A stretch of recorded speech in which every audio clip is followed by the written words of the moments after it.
जी, अस्सलाम वालेकुम। उम्मीद है आप सब खैरियत से होंगे। आप देख रहे हैं मेरा YouTube channel Abdul Wahab official. आज की जो वीडियो है वो एक एक्सटेंसिव वीडियो होने वाली है। उसमें हम ये पॉइंट्स कवर करेंगे कि दुनिया के अंदर हज़ारों जो ग्रेजुएट्स हैं, हर साल ग्रेजुएट होते हैं, मार्केट में आते हैं।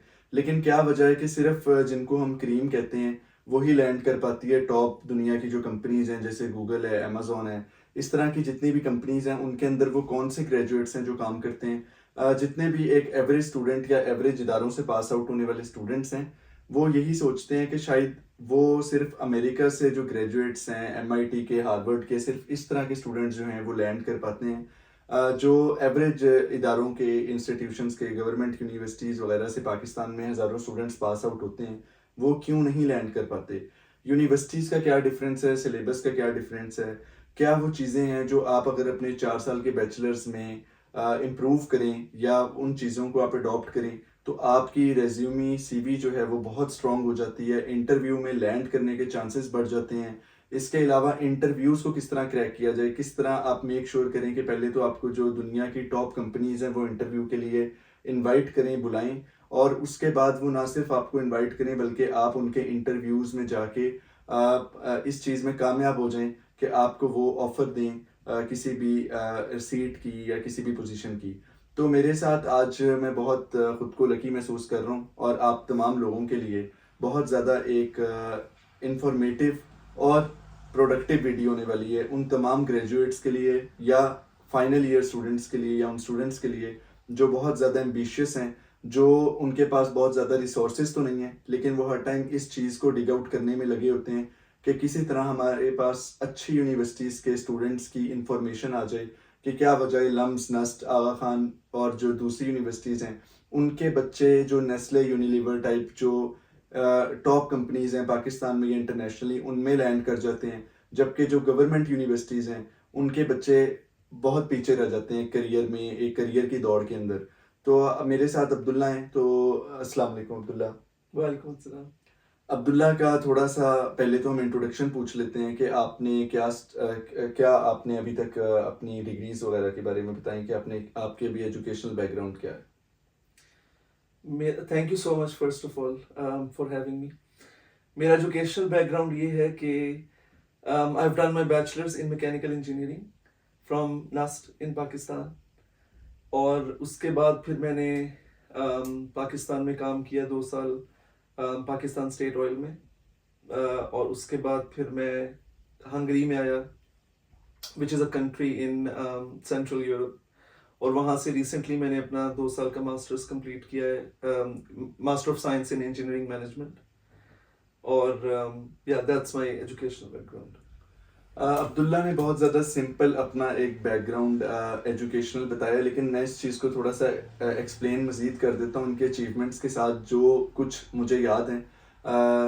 तो वो ताकि आप लोगों को एक अंदाज़ा हो कि ना सिर्फ़ इन्होंने एक सिंपली ग्रेजुएशन और मास्टर्स किया बल्कि किस तरह से किया है और थ्रू आउट ये अपने करियर में किस तरह से रहे। तो अगर मैं थोड़ा-सा वापस जाऊँ और मैं रिकॉल करूँ कि जब इन्होंने एफएससी प्री इंजीनियरिंग की तो पंजाब कॉलेज लाहौर से, तो he got a scholarship opportunity free of cost entry test पढ़ने की। वो भी इनसे जानते हैं कि फ्री ऑफ कॉस्ट इनको एंट्री टेस्ट की ऑफ़र क्यों गई पंजाब कॉलेज की तरफ से। उसके अलावा नस्ट में इनके उस टाइम पे मैकेनिकल इंजीनियरिंग में जहाँ तक मुझे याद है कि 3 टेस्ट होते हैं साल में। आपने अगर नस्ट में आपका मेरिट बनता है तो आप फिर उस यूनिवर्सिटी में पढ़ सकते हो। अदरवाइज़ कोई और ऑप्शन नहीं है कि आप mechanical engineering, electrical engineering NUST जैसी यूनिवर्सिटी से आप पैसों की बेस पे या किसी और बेस पे कर सको।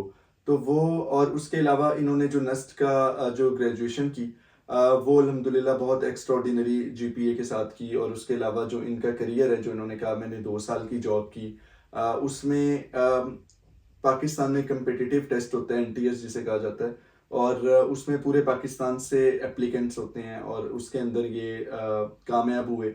पहले इन्होंने लाइक रिटन टेस्ट के अंदर, एनटीएस के अंदर जो कंप्यूटराइज्ड टेस्ट है या जो भी वो, उसके अंदर इन्होंने पास किया बहुत अच्छे स्कोर से। और उसके बाद इन्होंने इंटरव्यू क्रैक किया और गवर्नमेंट की तरफ से जो एक असिस्टेंट मैनेजर की पोजीशन है पीएसओ में, हेडक्वार्टर्स में क्लिफ्टन कराची में, वो इनको ऑफर की गई राइट आफ्टर ग्रेजुएशन। और उसके अलावा जो हंगरी इन्होंने बताया कि मैंने मास्टर्स किया, वो भी इन्होंने सिंपल मास्टर्स नहीं किया बल्कि अल्हम्दुलिल्लाह इन्होंने स्टाइपेंडम हंगेरिकम स्कॉलरशिप जो है जो HEC की तरफ से पाकिस्तान के थ्रू आउट ग्रेजुएट्स के लिए एक कह लें कम्पिटिटिव स्कॉलरशिप है, जिसमें वो फ्री ऑफ कॉस्ट जाके दुनिया की अच्छी यूनिवर्सिटी से फ्री ऑफ कॉस्ट मास्टर्स करते हैं। उसमें ये कामयाब हुए और उसके बाद इन्होंने अभी हाल ही में जो यूनिवर्सिटी से मास्टर्स में ग्रेजुएशन ली, उसमें भी माशाल्लाह से डिस्टिंक्शन ली।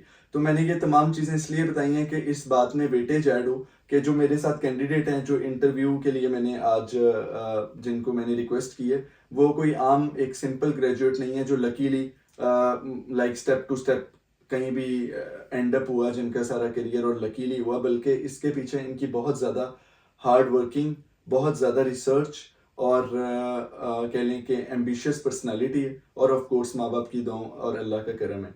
लेकिन चलते हैं थोड़ा सा वापस। पहले तो अब्दुल्ला आप मुझे ये बताएं कि नस्ट जैसी यूनिवर्सिटी में लैंड होने के लिए मतलब हज़ारों कॉलेज स्टूडेंट्स होते हैं जो पंजाब कॉलेज, GCFC वगैरह से पाकिस्तान में पढ़ते हैं।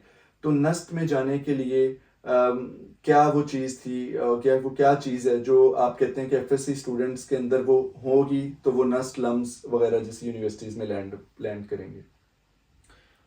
That's a very good question. First of all, that was a very, very generous introduction. I do think कि बहुत सारा रोल इसमें लक का भी है. Of course, hard work counts. लेकिन I will start with what Abdul Wahab asked. उसमें ये है कि FSC में you have to be very, very disciplined, I would say.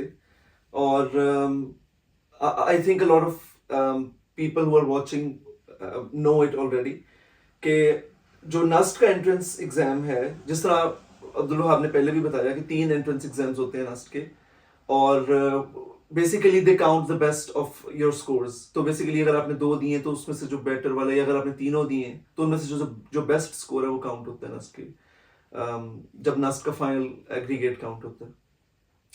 तो उसमें अब I can obviously only speak for my self.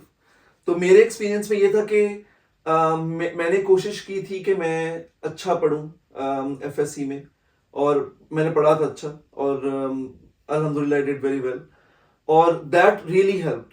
तो और उसी वजह से मुझे जो है वो फ्री एंट्रेंस एग्जाम की तैयारी का भी मौका मिला था, क्योंकि मैं पंजाब कॉलेज में था ऑलरेडी और पंजाब कॉलेज की एक ऑफर है अपने स्टूडेंट्स के लिए. आई एम नॉट श्योर कि अभी तक है या नहीं, लेकिन आई वुड अज्यूम कि होगी. लेकिन बैक इन द डे जब मैं पढ़ रहा था वहां पर, और ये किस साल की बात? ये 2015 की, 10 साल 10 years ago. तो 2015 में मुझे पंजाब कॉलेज ने ऑफर किया था, चूंकि मेरे फर्स्ट ईयर में पार्ट 1 में, इंटरमीडिएट पार्ट 1 में स्कोर्स काफी अच्छे थे. तो मुझे पंजाब कॉलेज ने ऑफर किया था कि आप हमारा जो पंजाब कॉलेज का अपना एंट्रेंस एग्जाम प्रिपरेशन जो उनकी वो है स्कीम है, उसमें मैं फ्री ऑफ कॉस्ट कर सकता हूँ. तो obviously I had other options, private coaching like KIPS etcetera. लेकिन why not, right? If I were offered a free opportunity, I took it. लेकिन इसमें I would say कि again in my experience the main thing that counted was my background preparation. A lot of people think कि अगर आप उस 1.5-2 महीनों में जो कि FSC के बाद आते हैं, जो एग्जाम्स एंट्रेंस एग्जाम से पहले होते हैं, उसमें आप बहुत अच्छा पढ़ें तो आप क्रैक कर सकते हैं. I am not going to say कि ऐसा नहीं है.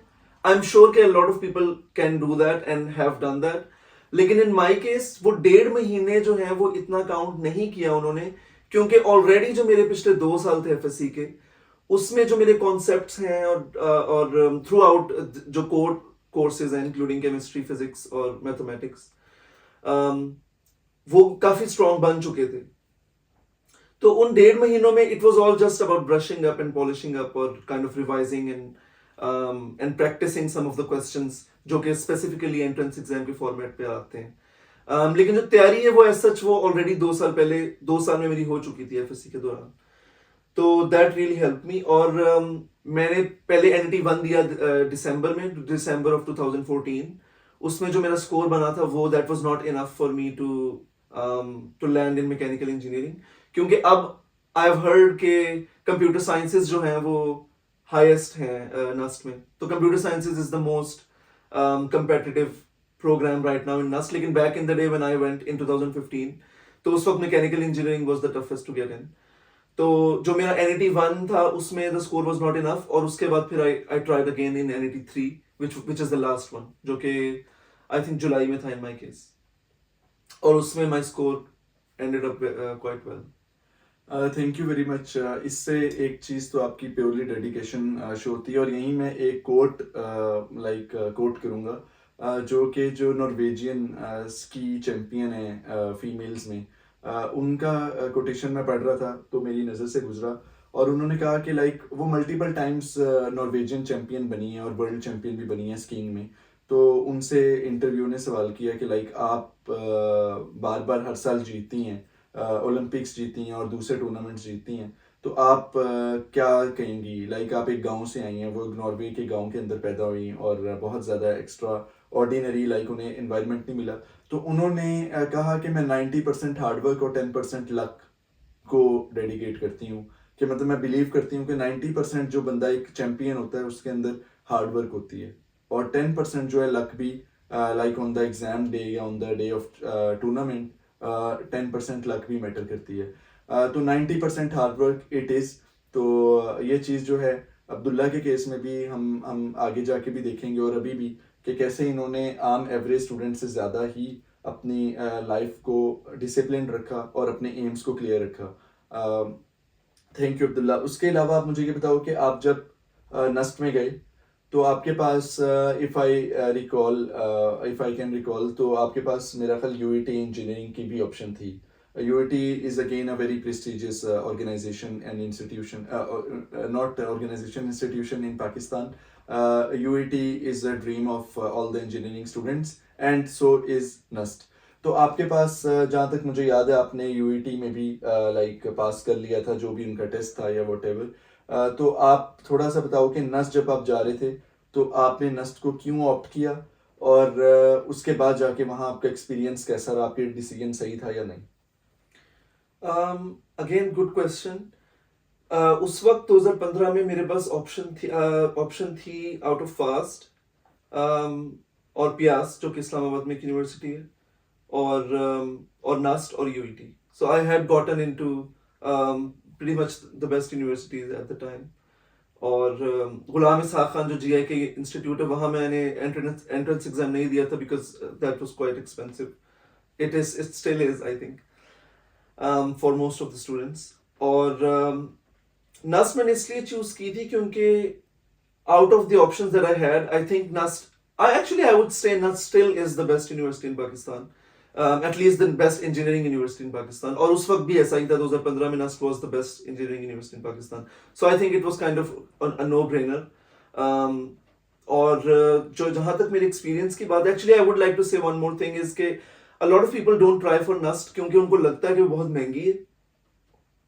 और बहुत से स्टूडेंट्स हैं जो कि सिर्फ public institution such as UET को इसलिए ऑप्ट करते हैं क्योंकि वो कम, उसमें एक्सपेंसेस वगैरह कम है, जो कि अगेन मैंने सुना है कि recently they have bumped up there fees etcetera quite a bit. तो अब UET भी उन इंस्टीट्यूशंस में आ रही है जिनकी फीस ज्यादा है, लेकिन आई एम श्योर कि नस्ट की स्टिल ज्यादा होगी. लेकिन I would like to say कि NUST has a lot of scholarships available. NUST में नीड बेस्ड स्कॉलरशिप्स बहुत ज्यादा हैं जो कि हर साल वो इंक्रीज करते रहते हैं. तो अब 10 years later I am sure they have a lot of scholarships. तो आप इस चीज में आप कोशिश जरूर करें नस्ट में जाने की, और अगर आपका हो जाए तो इस चीज से मत घबराएं कि उनकी फीस बहुत ज्यादा है, क्योंकि a lot of students get need based scholarship and it's purely because of your need, not because of how well you did in the entrance exam. So अगर आपकी जो फैमिली इनकम है वो खास थ्रेशोल्ड से कम है, जो कि अगेन वो बहुत ज्यादा थ्रेशोल्ड, बहुत कम थ्रेशोल्ड नहीं है, तो ऐसा नहीं है कि you have to be mediocre class. आप अगर जेन्युइनली लाइक बहुत पुअर हैं तब भी आप जा सकते हैं, स्कॉलरशिप ले सकते हैं. एग्जैक्टली. ओके.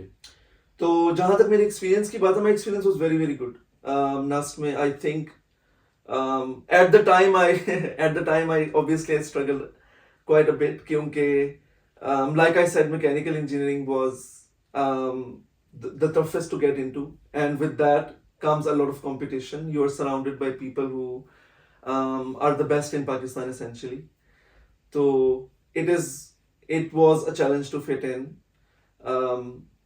क्योंकि होता ही है कि नस्ट में let's say अगर 130 students are mechanical engineering में, so before coming to NUST, all of them had been winners in their lives. All of them had always stood first in their schools, exams, had done very, very well.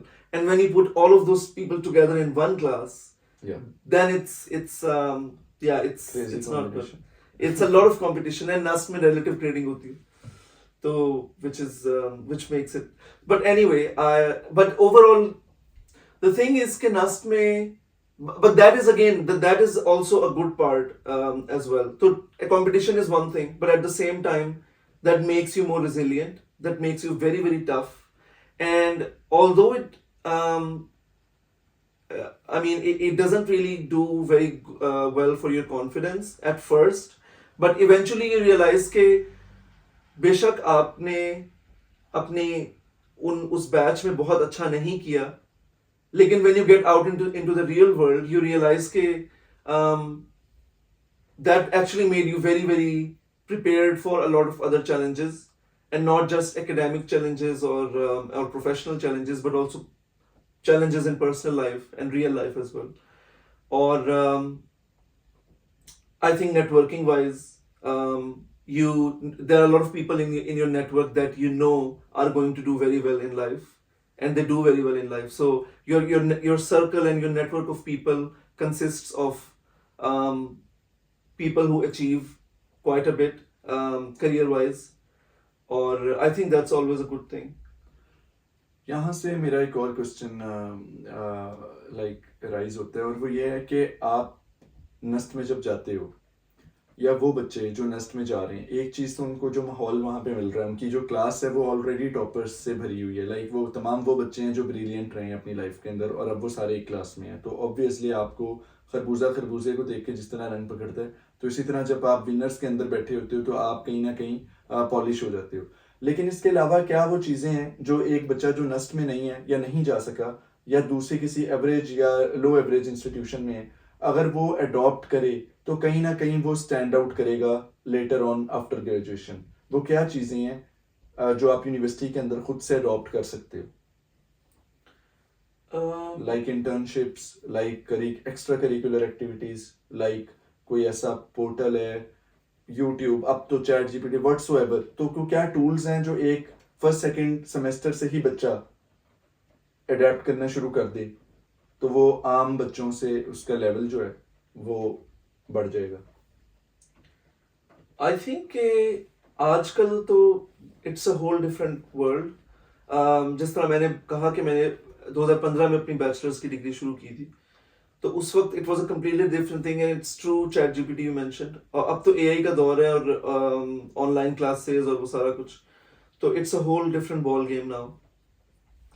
लेकिन some of the tips, I think you have to practice a lot. Practice on your public speaking.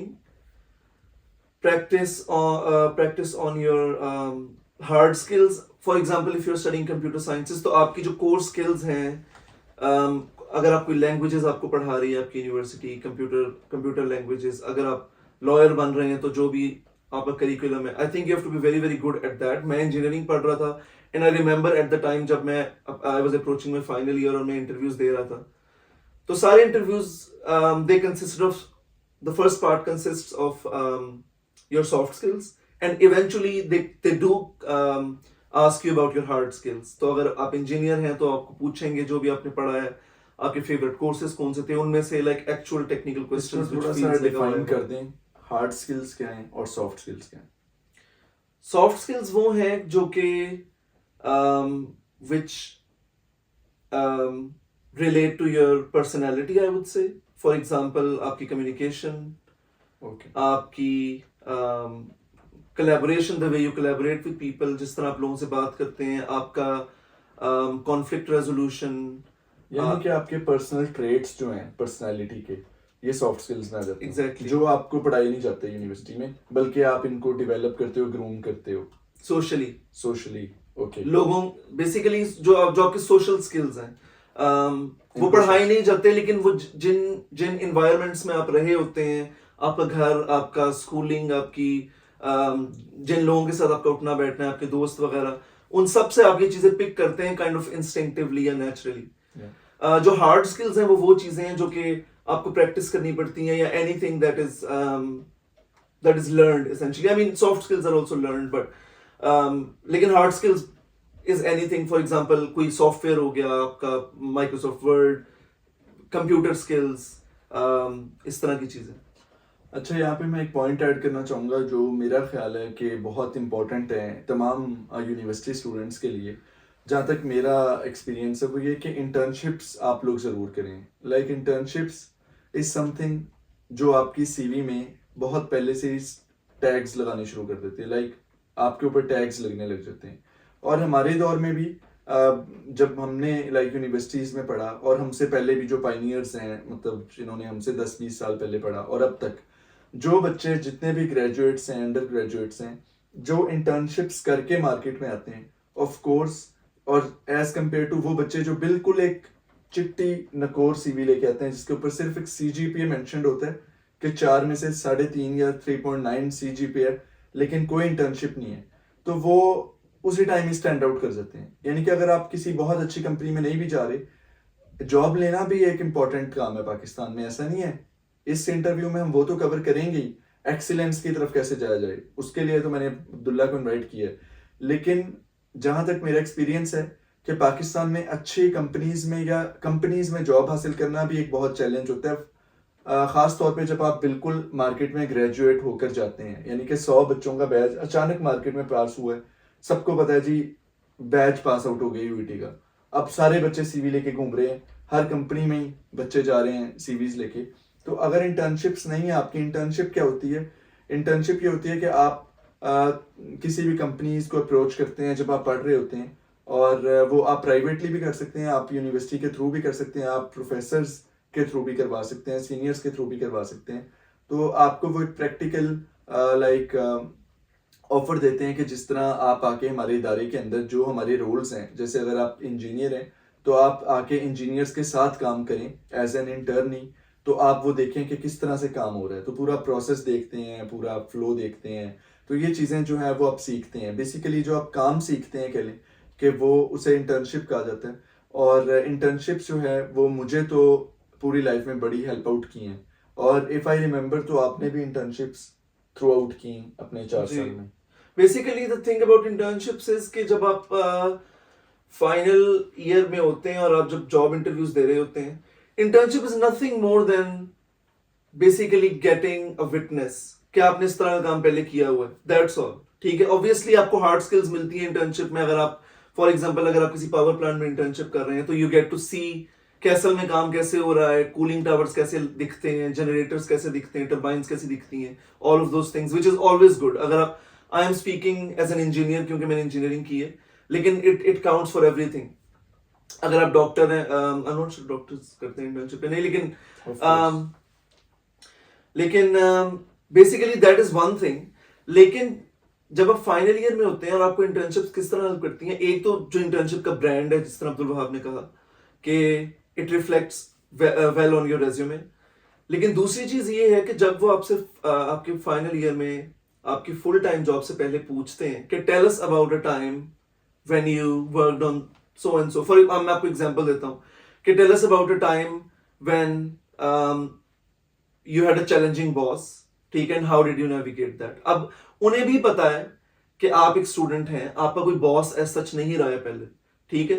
तो इस तरह के interview के questions के जवाब देने के लिए अगर आपकी इंटर्नशिप हो, तो इंटर्नशिप में आपका एक बॉस रहा होता है, ऑब्वियसली आपका एक मैनेजर होता है जो बंदा आपको टास्क दे रहा होता है on day to day basis. तो वहां से आप एक एग्जाम्पल कोट कर सकते हैं कि फॉर एग्जाम्पल मेरी फला इंटर्नशिप में एक बॉस था जो कि who was a difficult person, और उसको मैंने किस तरह से उसको टैकल किया और किस तरह से मैंने उसको मैनेज किया। तो ये कुछ ना अच्छी सॉलिड प्रोफेशनल एग्जांपल्स आपकी इंटर्नशिप से आ जाती हैं which you can later use in your interview for a full time position. So that really helps if you've done internships.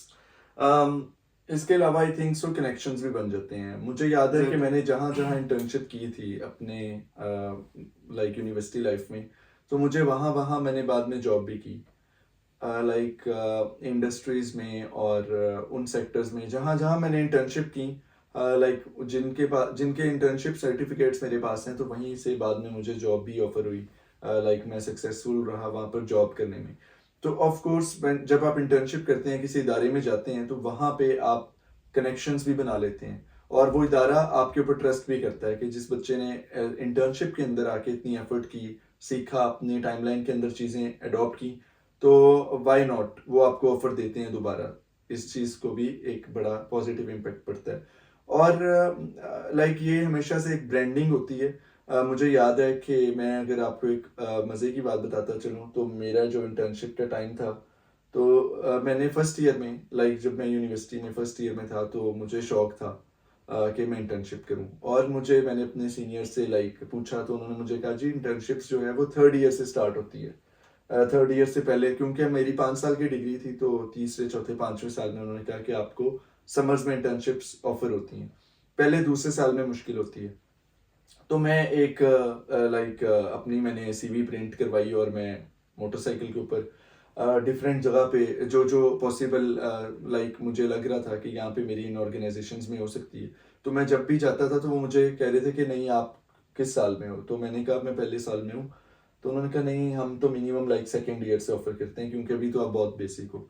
अब वो एम्बिशियसनेस इतनी थी कि मैंने, फिर मुझे ये समझ आ गई कि पहले साल का सुन के सब रिजेक्ट कर देते हैं। तो मैंने लाइक अपनी जो एक सीवी बनाई, उसके ऊपर मैंने झूठ लिखा कि मैं अब सेकेंड ईयर में हूँ।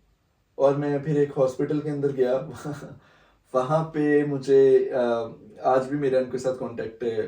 उनका जो मैनेजर थे वहाँ पे, उन्होंने मुझे, वो पीएचडी कर रहे थे तब, तो उन्होंने लाइक मेरे से सीवी ली और उन्होंने कहा कि यार आप बड़े यंग हो, तो वाई आर यू हेयर। तो मैंने उनसे पूछा कि मैं इंटर्नशिप करना चाहता हूँ, और लाइक फ्री ऑफ कॉस्ट होती थी ऑफ कोर्स। तो मैंने कहा मैं आ जाऊँगा, मैं पास ही रहता हूँ, लेकिन प्लीज़ आप मुझे मौका दें। तो उन्होंने कहा आप किस साल में हो, तो मैंने कहा मैं सेकेंड ईयर में हूँ।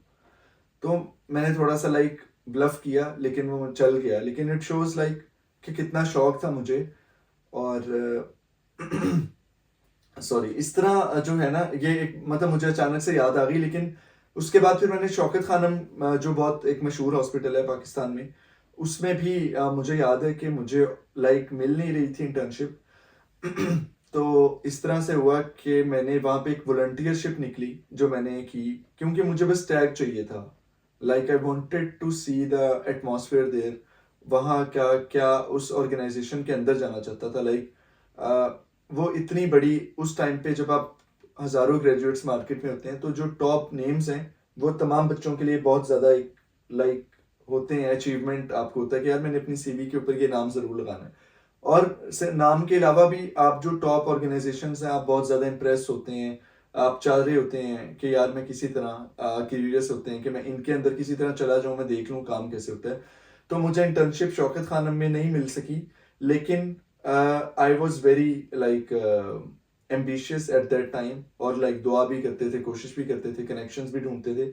तो शौकत खानम ने एक वॉलंटियरशिप निकाली, और वॉलंटियरशिप का मतलब ये होता है कि आप अपने फील्ड के अंदर नहीं इंटर्नशिप करेंगे, बल्कि आप कोई भी एक्स्ट्रा करिकुलर वहाँ पे एक्टिविटी हो रही है जिसके अंदर आप वॉलंटियर कर सकते हैं, फलाही काम कर सकते हैं। तो वो ये था कि आपने कैंसर जो चिल्ड्रन थे उनके साथ जाके आपने टाइम स्पेंड करना था। ये एक वॉलंटियरशिप थी, चाइल्ड थेरेपी उसे कहा गया था, कि आपने उन्हें कलरिंग सिखानी है। तो मैंने उसके लिए अप्लाई किया, और मुझे शौकत खानम से जिस दिन मेरी बर्थडे थी, गर्मियों की छुट्टियों में, तो मुझे वहाँ से बर्थडे वाले दिन लेटर आया, जो मुझे अभी तक याद है कि हमने आपको वॉलंटियरशिप ऑफर कर दी है। और फिर मैं उसके बाद 1 महीना शौकत खानम गया, वहाँ पे भी ऑब्वियसली मैंने वर्क फ्लो देखा, हॉस्पिटल का सारा स्ट्रक्चर और सारा उनका किस तरह से काम हो रहा है। मेरी फील्ड से, फार्मेसी से रिलेटेड जो रोल्स हैं वहाँ पे, वो चीज़ें देखी। तो एक कामयाबी मिलती है आपको, और आपकी सीवी स्ट्रांग होती है, और आपके अंदर कॉन्फिडेंस आता जाता है। ये सारी चीज़ें आपस में रिलेटेड हैं। तो ये मैं इसलिए बता रहा हूँ कि उन तमाम स्टूडेंट्स के लिए जो यूनिवर्सिटीज़ में हैं, बहुत सारे लोगों को तो ये चीज़ें बेसिक लग रही होंगी ऑब्वियसली, लेकिन अभी हमारा जो इंटरव्यू है, आज का जो पॉडकास्ट है, वो अभी कॉम्प्लेक्स से कॉम्प्लेक्स होता चला जाएगा। और वो तमाम उन लोगों के लिए, जैसे जो मास्टर्स को देख रहे हैं या मास्टर्स कर चुके हैं, लेकिन कम्पिटिटिव जॉब सेक्टर में आना चाहते हैं। तो अभी मैं अब्दुल्ला से वो वाले क्वेश्चन भी पूछूंगा। अभी जो हमारी बातें हो रही हैं, ये 10 साल पुरानी हो रही हैं। अभी आहिस्ता आहिस्ता हम रिसेंट की तरफ जाते जाएंगे, आजकल के क्या चैलेंजेस है इसकी तरफ जाएंगे। तो अब्दुल्ला, मैं नेक्स्ट स्टेप Sorry, की तरफ है। before the next question, जो आपने पहले सवाल किया था कि क्या बच्चे ऐसा कर सकते हैं जो कि टॉप यूनिवर्सिटीज में नहीं है, जो कि स्टिल स्टैंड आउट होना चाहते हैं, और आई थिंक कि Abdul Wahab already answered that question. जो 2 पॉइंट्स हैं, एक तो you have to be very very ambitious, you have to be very very ambitious. अगर क्योंकि जो टॉप यूनिवर्सिटीज है वहां पर अ लॉट ऑफ कंपनीज वो खुद से आती हैं, क्योंकि उन्हें पता होता है कि यहाँ पर बहुत अच्छे बच्चे हैं। जो पाकिस्तान की टॉप कंपनीज है वो पाकिस्तान की टॉप यूनिवर्सिटीज में आती हैं खुद से, तो वहां के बच्चों को जो है वो उन कंपनीज के पास खुद नहीं जाना पड़ता, वो आ जाती हैं। लेकिन अगर आप टॉप यूनिवर्सिटीज में नहीं हैं तो फिर you have to be ambitious enough कि आप अपने आउट ऑफ द वे जाकर उन कंपनीज के रिप्रेजेंटेटिव्स को अप्रोच करें। और कहाँ अप्रोच करें? LinkedIn is the most popular option. वहां हर प्रोफेशनल का एक अकाउंट है, आप उन्हें मैसेज कर सकते हैं, कोल्ड ईमेल्स कर सकते हैं, स्पेशली अगर आपको इंटर्नशिप्स चाहिए, एंड इट वर्क्स। तो अब you have to be very very ambitious. और सेकेंडली जो अब्दुल वहाब ने ही टॉक्ड अबाउट नेटवर्किंग, तो अगर आपकी इंटर्नशिप लग गई है तो वहां पर कोशिश करेंगे, अगर आप 4 हफ्ते हैं या 6 हफ्ते हैं, पाकिस्तान में नॉर्मली 4 से 6 हफ्ते की इंटर्नशिप्स होती हैं, तो आप to make the most out of your internship experience, daily वहां टाइम से जाएं, और have a positive happy attitude, सीखें। क्योंकि उस टाइम जब आप एक स्टूडेंट हैं, आप सेकंड थर्ड ईयर में, आपसे कोई दुनिया बदलने की एक्सपेक्टेशन नहीं रखता है। सबको पता है आप स्टूडेंट हैं और आप यहाँ सीखने आए हैं। कोई आपको एक्सपेक्ट नहीं कर रहा कि आप उनको एक ऐसी कोई स्टीव जॉब्स वाला आइडिया दें जिससे आप उनकी कंपनी बदल जाए।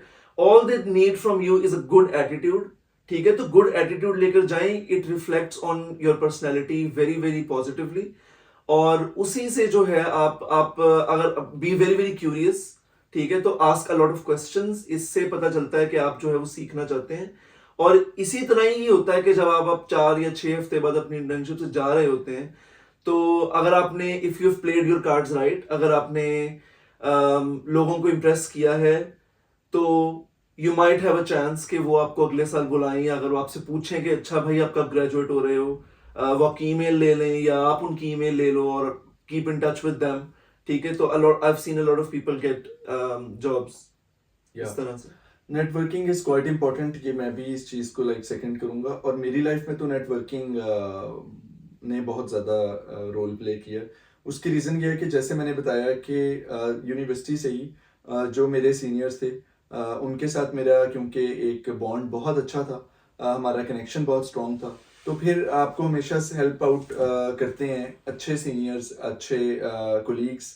तो मुझे तो इंटर्नशिप्स लाइक ढूंढने में या जॉब के लिए जो रेफरेंसेस चाहिए होते हैं उसके अंदर, और लेटर ऑन नॉर्वे आने के लिए भी जो मेरे सीनियर्स थे जिनके साथ मेरा बहुत अच्छा बॉन्ड था, तो मैं उनको क्रेडिट दूंगा कि ऑफ कोर्स उन्होंने मुझे राइट गाइड किया और हेल्प आउट किया हमेशा मेरे करियर में। तो huge shout out to them.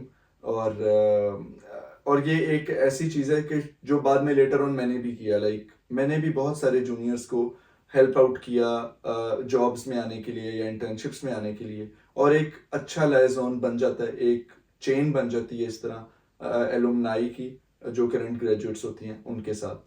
तो इसके अलावा हम लेटर ऑन नेक्स्ट क्वेश्चन पे चलेंगे।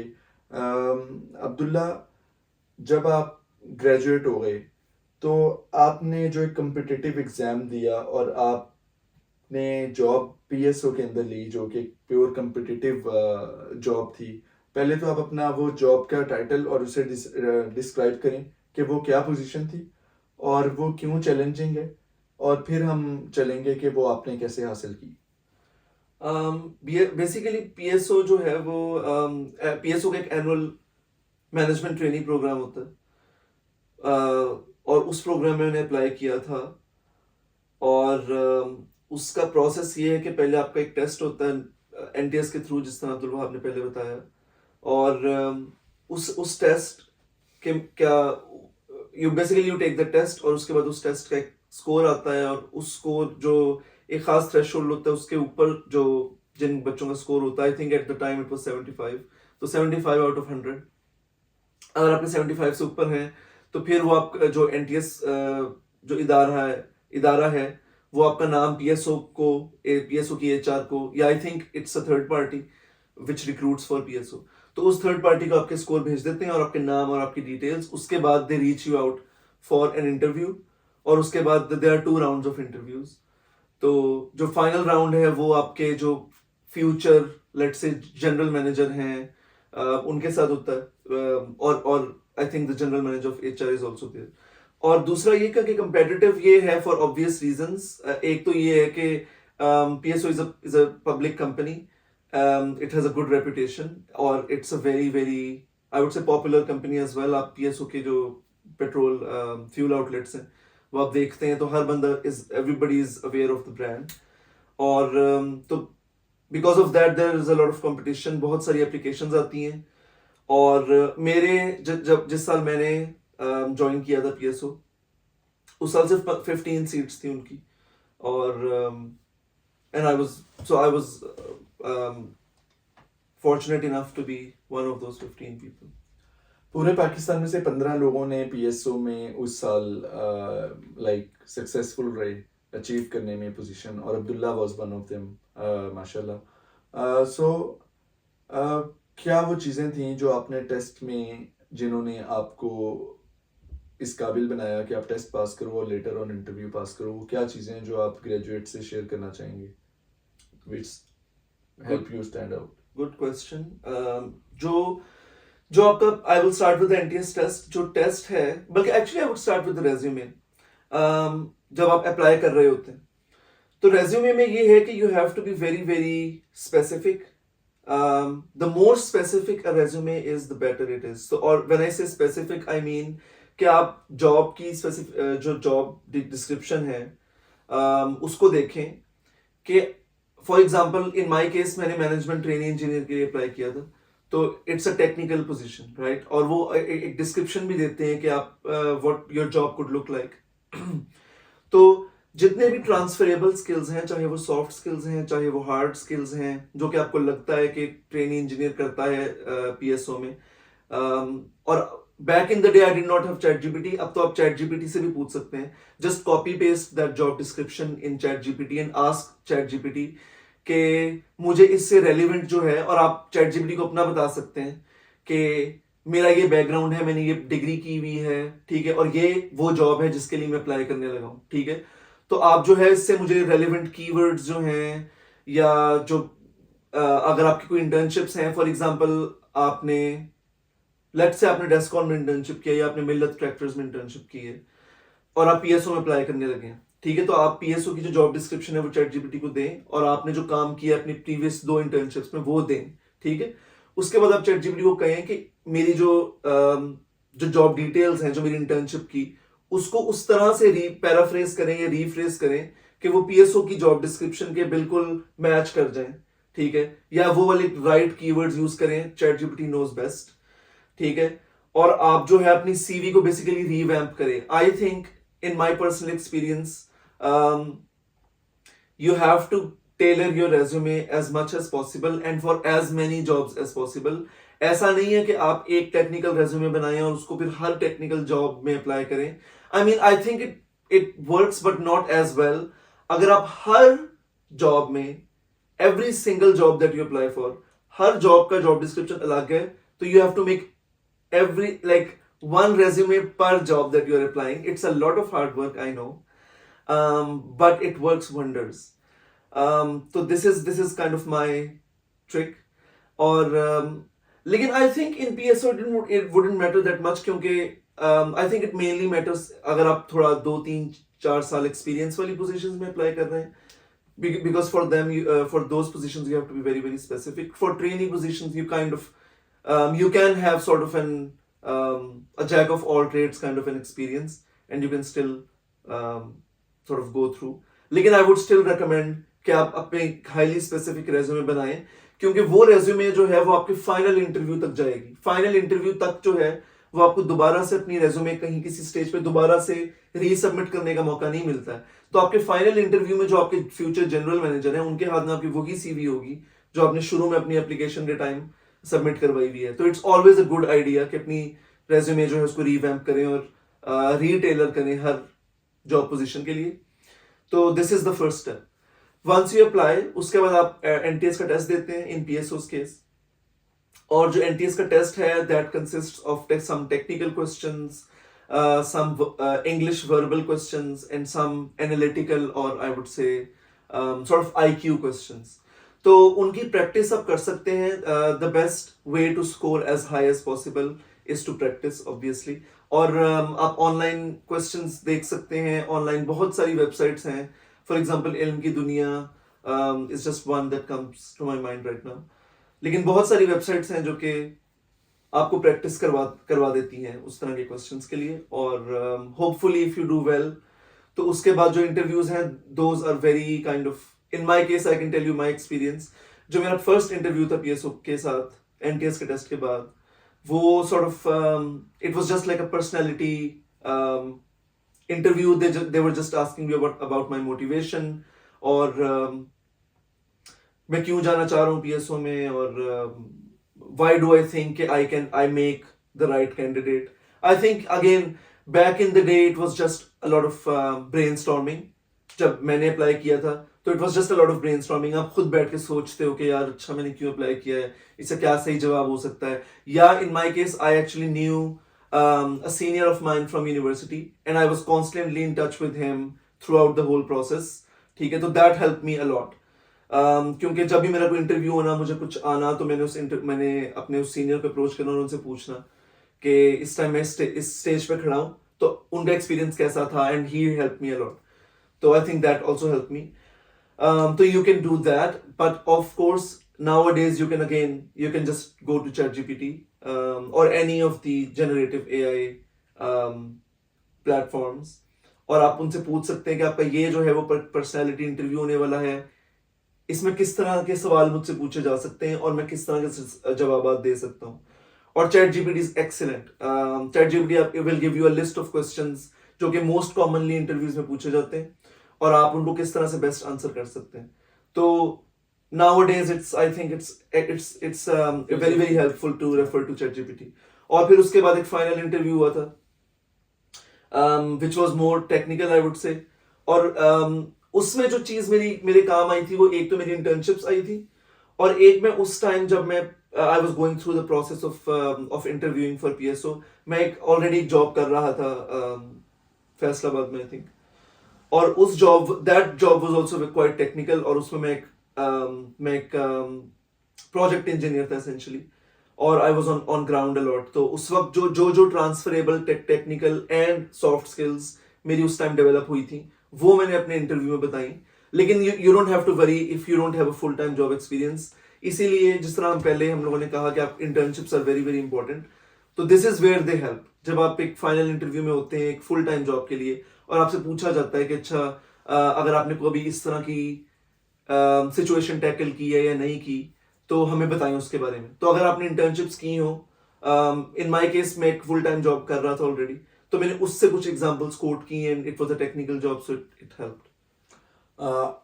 आई डेफिनेटली एग्री. और इसी तरह का मेरा भी एक्सपीरियंस रहा कि एक इंटरव्यू में मैं गया और उन्होंने मेरे से ये पूछा कि आप नाइट शिफ्ट भी हमारे होती है, वो एक इंडस्ट्री की फार्मास्यूटिकल इंडस्ट्री की जॉब थी और उन्होंने मेरे से जो वहाँ पे एचआर पैनल था पूरा एचआर का और जो प्लांट के जनरल मैनेजर थे वो और क्वालिटी एश्योरेंस के हेड और इस तरह एक 4-5 लोग थे.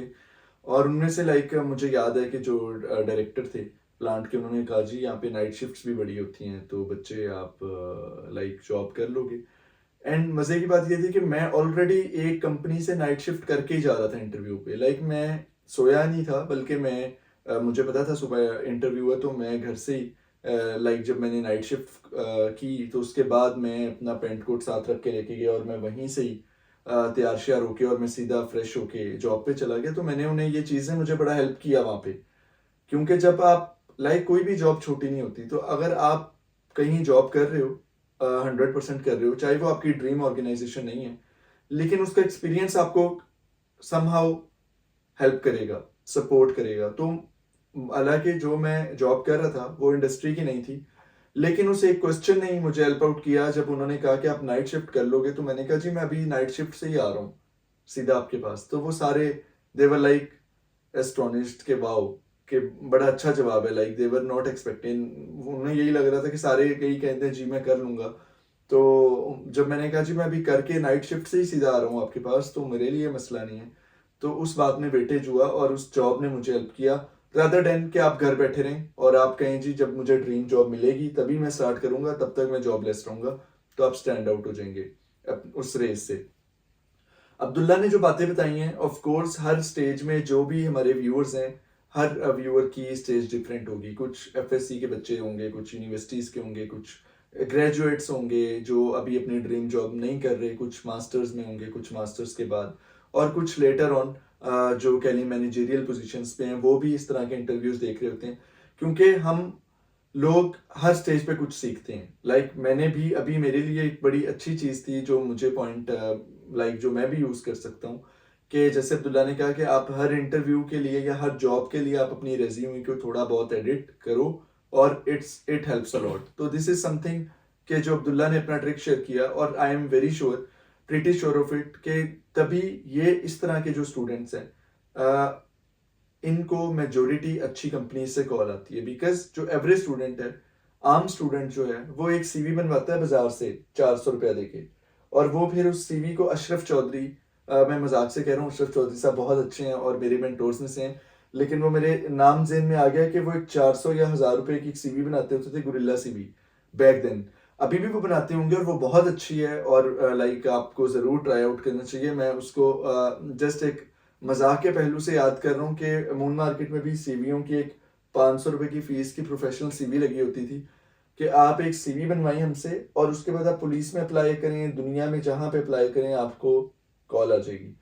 तो दिस इज समथिंग कि विच इज़ फनी लेकिन हेल्प्स अ लॉट। ऑब्वियसली मतलब मैं किसी को डिस्करेज नहीं कर रहा, ऑब्वियसली उनके पास एक बड़े पैनल है जो इस चीज़ के ऊपर, टेलरिंग सीवी एक आर्ट, एक स्किल है, तो वो एक सीवी आपकी सेट करते हैं जो कि अब चैट जीपीटी कर देती है। लेकिन बैक देन जब हम लोग अप्लाई करते थे तो ऑब्वियसली हमें इस तरह के लोगों से हेल्प लेनी पड़ती थी, जो प्रोफेशनल वर्ड्स, जिनके पास कीवर्ड्स होते थे और जो वैल्यूएट भी करते थे आपकी सीवी को। तो अब लेकिन बात यह है कि आप खुद, आपकी एफर्ट ज़रूरी हैं। आप खुद से बैठ के सोचें कि इंटरव्यूज में क्या क्वेश्चंस हो सकते हैं। जैसे अब्दुल्ला ने कहा ब्रेनस्टॉर्मिंग करें, तो आप ये चीज़ें कर सकते हैं। एक point I would like to add is के the way you answer your questions, it's a very popular method. It's called STAR method, which you use. और बेसिकली ये टेलरिंग की बात, before I go into that, tailoring की वजह ये है कि आजकल एप्लीकेंट ट्रैकिंग सिस्टम यूज होता है जिसको एटीएस बोलते हैं। ठीक है, एटीएस का सीन ये है कि एटीएस में एक एआई है जो कि आपकी सीवी को जॉब डिस्क्रिप्शन से कंपेयर कर रही होती है। तो before it even lands into a human beings hand, आपकी एचआर तक आपकी सीवी पहुंचती ही नहीं है अगर वो एआई आपकी सीवी डिस्क्वालीफाई कर दे। तो just in order to get your resume through that applicant tracking system, you have to have chat GPT और एनी एआईज हेल्प, जो कि आपकी प्रीवियस एक्सपीरियंस के जो कीवर्ड्स हैं उसको एग्जैक्टली अलाइन कर दे उस जॉब के कीवर्ड्स के साथ। इसलिए इतना जरूरी है हर जॉब के केस में अपनी सीवी को टेलर करना। Back to my the star method. Star method के बारे में बता रहा था। स्टार मेथड ये होता है कि star method is basically an interviewing technique, कि अगर आपसे कोई सवाल पूछा जाए इंटरव्यू में तो उसका जवाब किस तरह से देना है। Star stands for situation, task, action और रिजल्ट। इसका मतलब ये कि फॉर एग्जांपल अगर वो आपसे पूछते हैं कि tell us about a time जब आपने कोई बहुत कॉम्प्लेक्स प्रॉब्लम सॉल्व की हो, चाहे वो अपने प्रोफेशनल करियर में या अपनी पर्सनल लाइफ में, आई वुड रेकमेंड कि आप अपनी प्रोफेशनल करियर से एग्जांपल दें। अगर आप एक प्रोफेशनल जॉब इंटरव्यू दे रहे हैं, अपनी पर्सनल लाइफ से भी दे सकते हैं, लेकिन it's not as effective as a professional example. और बेसिकली आप पहले सिचुएशन बताएं। ठीक है, आप डायरेक्ट ये ना बताएं कि भाई ये काम मैंने किया और बस, ठीक है भाई ये काम मैंने किया, लेट से मैंने अपने मैनेजर से पूछा और ये काम हो गया और मैंने कर दिया और बस, that is not as effective. Star method का मतलब ये कि you start with the situation, कि चल क्या रहा था, वो प्रॉब्लम कहाँ से आई। तो you explain the situation in a couple of sentences. उसके बाद आप टास्क बताएं कि उस सिचुएशन की वजह से टास्क क्या निकला। ठीक है, काम ये हुआ। ठीक है, उसके बाद आपने क्या किया। ए स्टैंड्स फॉर एक्शन। सिचुएशन आपने बता दी कि ये चल रहा था उस वक्त, ये उस एक प्रॉब्लम आई, ये उस प्रॉब्लम का टास्क आया। Basically task is the problem. ठीक है, उसके बाद ए स्टैंड्स फॉर एक्शन, कि आपने उसके ऊपर एक्शन क्या लिया। उस एक्शन के बारे में आप 3-4 जुमले बता सकते हैं, ठीक है, कि ये मैंने काम किया, ये मैंने एक्शन लिया, और finally you end up with R which is result, कि आपके उस काम की वजह से जो आपने एक्शन लिया उसका रिजल्ट क्या निकला, और basically result it sort of concludes the whole scenario, ठीक है, और किस तरह you are able to solve that problem. तो it's a very very effective technique which I personally use as well whenever I answer my questions in an interview. मुझे यहाँ से एक बहुत अच्छी बात याद आ गई जो अब्दुल्ला और मैं पहले डिस्कस कर रहे थे, जो मेरे लिए नहीं थी. वो हुआ ये कि अब्दुल्ला ने मुझे लाइक इंटरव्यूज से, even though he is younger than me, but I always learn from him since. ये वीडियो का मकसद भी यही है कि उन जो एक्सीलेंट स्टूडेंट्स हैं या जो एक्सीलेंट कह लें कि ग्रेजुएट्स हैं, ब्रिलियंट पीपल हैं, उनसे हमें सीखना चाहिए. और आई ऑलवेज कंसल्ट हिम, या मैं पूछता हूँ या मैं सीखता हूँ, और करंटली भी, और आप लोग भी सीख सकते हैं. और रिगार्डलेस आपकी एज क्या है, हम हमेशा सीख सकते हैं. और बहुत सारे ऐसे यंग टैलेंटेड लोग हैं जो मार्केट में इस टाइम हैं, और वो लाइक अपना एक्सपीरियंस शेयर कर रहे हैं दूसरों के साथ. तो एक कह लें कि ये एक साइकिल है, और बहुत ही अच्छी एक सदका जारिया वाली चीज़ है कि वो अपने जो उन्होंने एक ओवर द ईयर्स चीज़ें सीखी हैं वो लोगों से फ्री ऑफ कॉस्ट शेयर कर रहे हैं. तो अब्दुल्ला मुझे एक इंटरव्यू में बता रहा था लाइक सॉरी, कि कभी भी ये जवाब नहीं देना चाहिए एम्प्लॉयर को कि मैंने कहीं और अप्लाई नहीं किया या मैं कहीं प्रोसेस में नहीं हूँ. अब्दुल्ला याद है वो हुआ ये कि मैं हंस रहा था इसको, मैं एक बता रहा था कि एक दफ़ा मैंने इंटरव्यू दिया और उससे मेरे से पूछा कि आपने कहीं और अप्लाई किया हुआ है, तो मैंने उसको कहा नहीं किया हुआ. और मुझे लगा कि ये बहुत अच्छी चीज़ है कि उसको लगेगा कि ये सिर्फ यहाँ पे लॉयल है हमारे साथ. तो अब्दुल्ला और मैं, अब्दुल्ला हंसा, लाइक अब्दुल्ला हंसने लग गया और उसने कहा कि यार ये तो एक बड़ी पेट बात है कि आपने हमेशा इनको, इसने सीखा था या कहीं से ऑब्वियसली सीखा होगा इसने भी, या सुना होगा, इसको इस चीज़ का पता था कि this is some sort of tricky question, कि आपने कार्ड्स अपने हाथ में रखने हैं और आपने हमेशा यही जवाब देना है. कि अब्दुल्ला अगर आप उस चीज़ को एक्सप्लेन करो कि वो नहीं कहना होता कि मैंने सिर्फ यहाँ अप्लाई किया, बल्कि अब्दुल्ला ने मुझे ये बताया कि आपने हमेशा ये कहना होता है कि जी मैं इस टाइम पाइपलाइन में हूँ, प्रोसेस चल रहा है कुछ और जगह भी, ताकि कार्ड्स आपके हाथ में रहें, आप बेहतर नेगोशिएशन की पोजीशन में रहें. बेसिक और दूसरा ये भी है कि you have to present yourself as a scarce resource, मतलब कि वो चीज़ जो कि उठा ली जाएगी मार्केट से किसी भी टाइम, ठीक है. तो अगर बेसिकली आप देखें, अगर मतलब आप खुद भी सोचें, इंट्यूटिव है ये कि अगर आप कोई चीज़ आप लेने जा रहे हैं, ठीक है, आम है फॉर एग्जांपल, आप आम लेने जा रहे हैं रेडी से, ठीक है.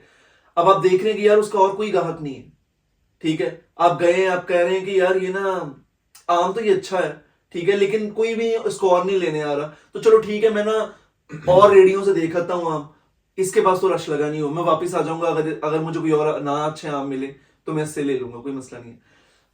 वर्सेस अगर आप एक अच्छी रेडी पे, अगर आप एक रेडी पर जाएं, वहां आम लगे हुए हैं और वहां बहुत सारे ग्राहक हैं, ठीक है, आप कहोगे कि यार अगर मैं आगे गया ना तो ये वाले आम बिक जाएंगे उतनी देर में, ठीक है, तो अच्छे तो ये हैं आम, ठीक है, और ये देखो, and it's basically a sort of a testament. अगर एक आम के बहुत सारे खरीदार हैं, इसका मतलब है कि वो आम बहुत अच्छे हैं, ठीक है, तो it sort of attracts you, और आप कहते हो कि यार इससे पहले कि आम खत्म हो जाए, इनको बाकी लोग ले लें, मैं ले लेता हूँ इस आम को, ठीक है. तो this is the same trick basically.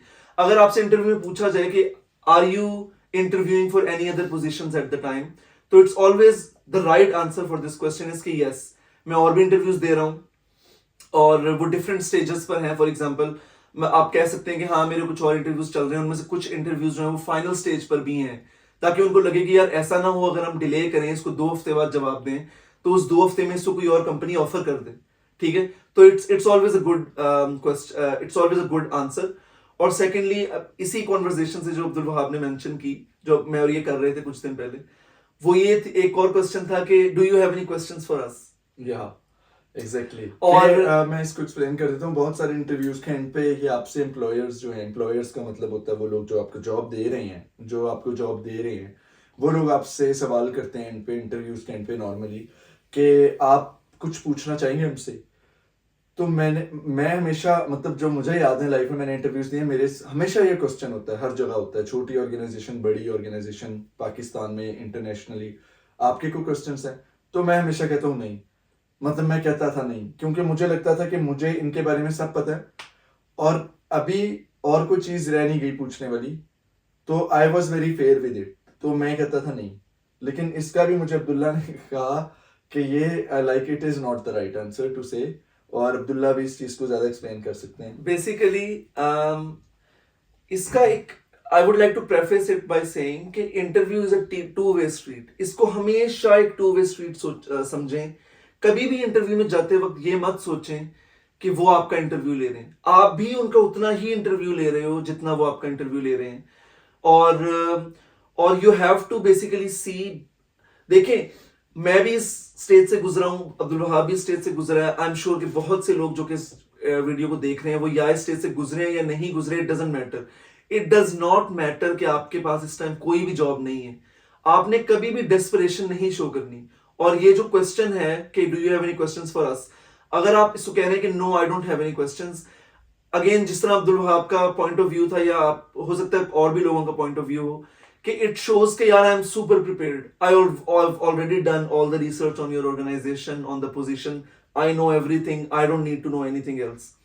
तो basically that is not the right approach. Approach ये होनी चाहिए कि आप क्वेश्चंस तैयार करें जिस तरह आप बाकी अपने जवाबात तैयार करते हैं ना इंटरव्यू में जाने से पहले. आप जिस तरह मैंने बोला कि आप चैट जीपीटी से पूछ सकते हैं कि यार किस तरह के मुझसे सवाल हो सकते हैं और उनके क्या क्या जवाब होने चाहिए.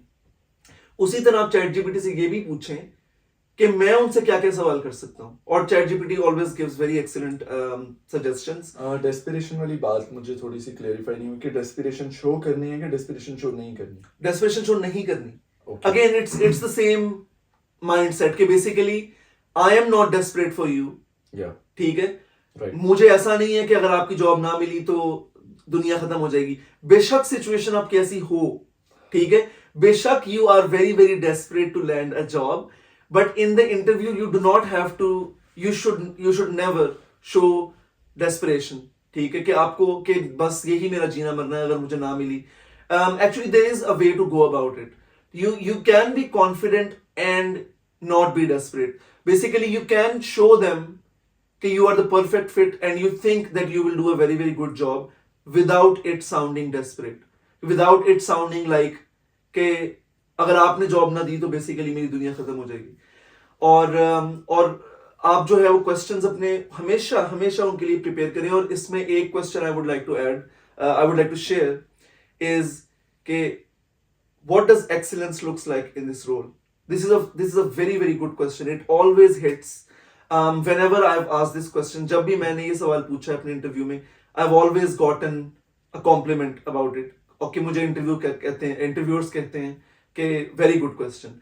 It basically shows कि you are not just another candidate who is looking for a job, और जो कि बस आके जो जॉब डिस्क्रिप्शन में लिखा है जो आपको डेली असाइनमेंट्स मिलेंगी वो आप कर लोगे. ठीक है. It basically shows initiative, it shows ambition. ये क्वेश्चन बहुत बहुत इंपॉर्टेंट है और बहुत अच्छा क्वेश्चन है ये. आप उनसे पूछें कि कोई भी बंदा आके मेरी जगह या मैं या कोई भी और बंदा आके काम कर लेगा ये वाला जो आप देंगे, जो विच द पोजीशन इंटेल्स. लेकिन I want to know what does excellence look like. How can I be excellent in this role? What is your expectation of me as an excellent candidate और as an excellent employee? और basically they will tell you, वो खुद आपको वो सारी चीजें बता देंगे जो कि जिनको which you can leverage letter.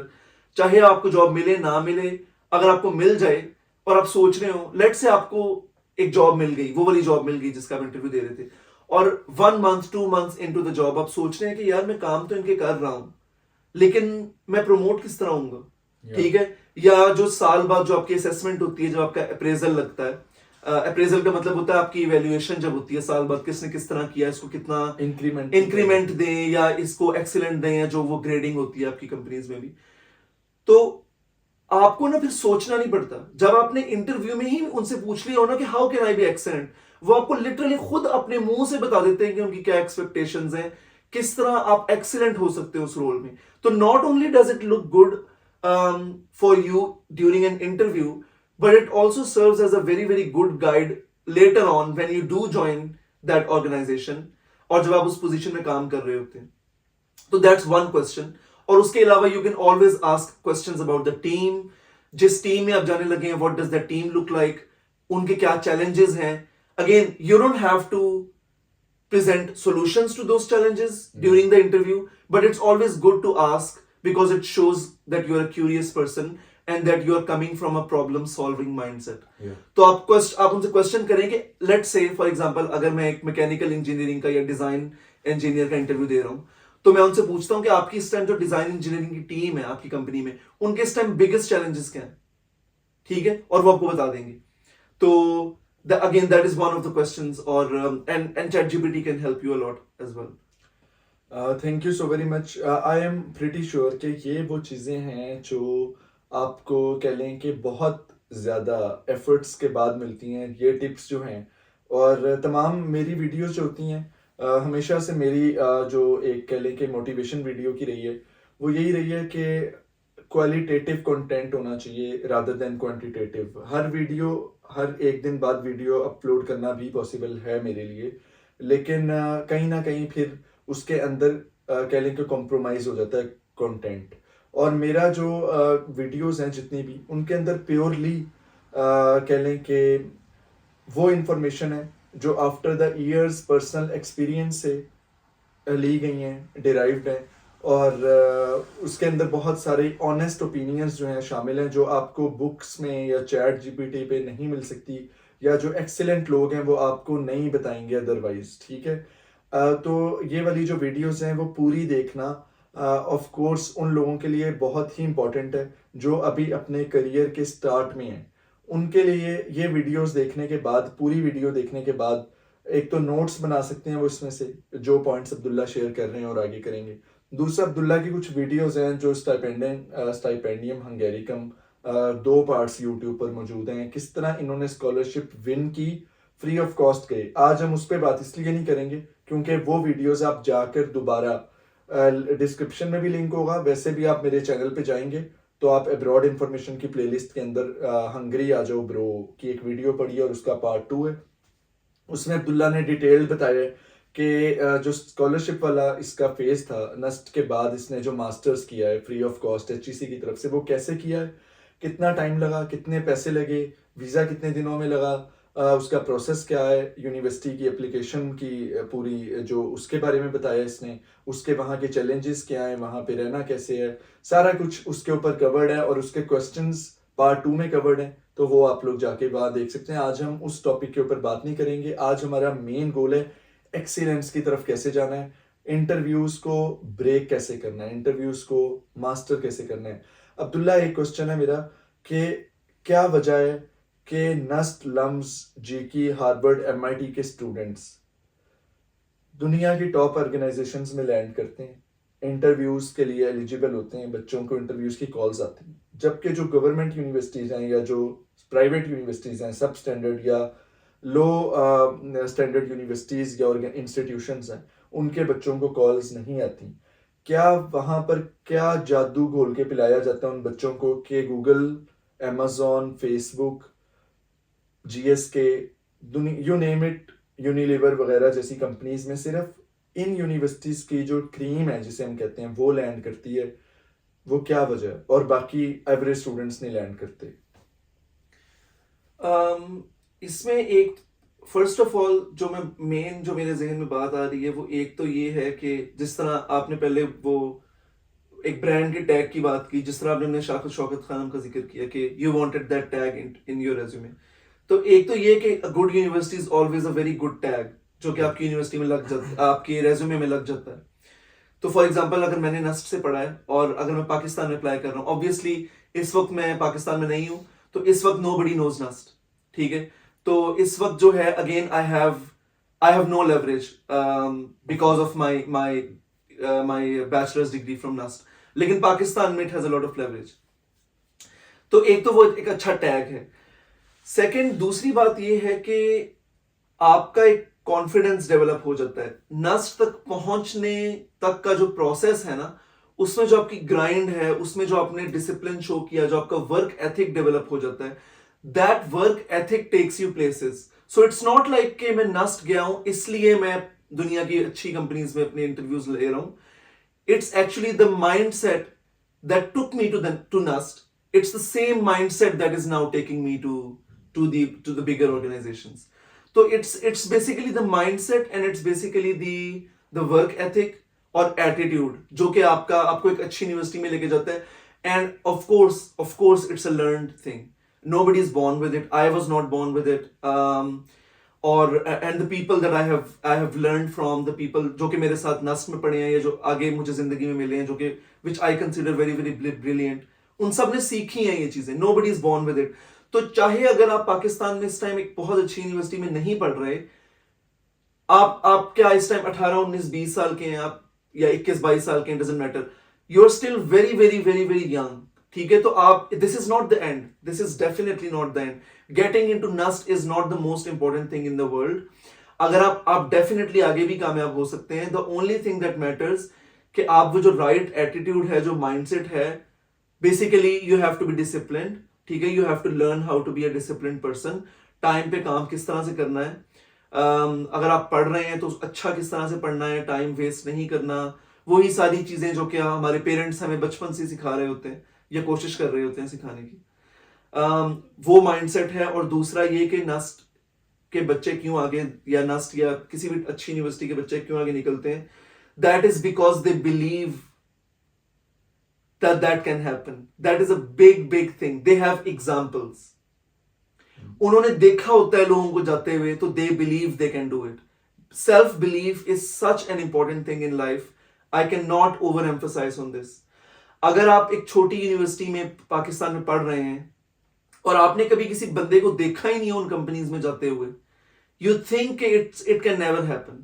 आपको लगता है कि यार वहां तो मैं पहुंच ही नहीं सकता ना, क्योंकि देखो कोई भी नहीं पहुंचता वहां पर, या it looks like a very distant dream. ठीक है, आपको लगता है कि यार हाँ कुछ बच्चे हैं वो चले जाते हैं, पता नहीं कैसे हैं वो, क्या उनका एटीट्यूड है, शायद वो बहुत उनके सींग लगे हुए हैं, वो क्या उनके पर हैं. ठीक है, किस तरह से वो जाते हैं. इन यूनिवर्सिटीज में ये होता है कि हर साल during the 4 years that you are in a university like NUST, आप देखते हैं आपके इर्द गिर्द के सीनियर्स, आपके क्लासमेट्स, आपका हल्का अहबाब जो है, वो they are going to McKinsey, they are going to Procter and Gamble, for example, Unilever, any top organization in Pakistan, you name it, Angro, for example, Fauji Fertilizers, जितनी भी बड़ी कंपनीज हैं बेसिकली, आप देख रहे हैं अपने क्लासमेट्स को, अपने सीनियर्स को वहां जाते हुए, एंड यू नो दैट उनके कोई सींग वगैरह नहीं है, कोई जादू की छड़ी नहीं है उनके पास, वो सिर्फ आपकी तरह के लोग हैं. ठीक है, और वो नॉर्मल लोग हैं, कल वो आपके साथ चल फिर रहे थे, आज वो इतनी बड़ी बड़ी कंपनीज में. And of course the networking part that we previously discussed, it helps, क्योंकि जब आपकी बारी आती है, you can always approach them, reach out to them and ask for help and tips and guides etcetera. और वो हम काम यहां पर कर रहे हैं. ठीक है, अगर आपकी जिंदगी में कोई ऐसा बंदा नहीं है जो कि आपने देखा हो कि वो अच्छी कंपनीज में गया है या अच्छी यूनिवर्सिटीज में गया है, तो इट्स अ गुड थिंग कि आप इस टाइम ये वीडियो देख रहे हैं, क्योंकि I can tell you from experience, I can tell you from not only my own experience but experience of people who I know, who I have known for many years, जहां तक वो जिंदगी में पहुंच गए हैं. And I personally do not consider my self a brilliant person.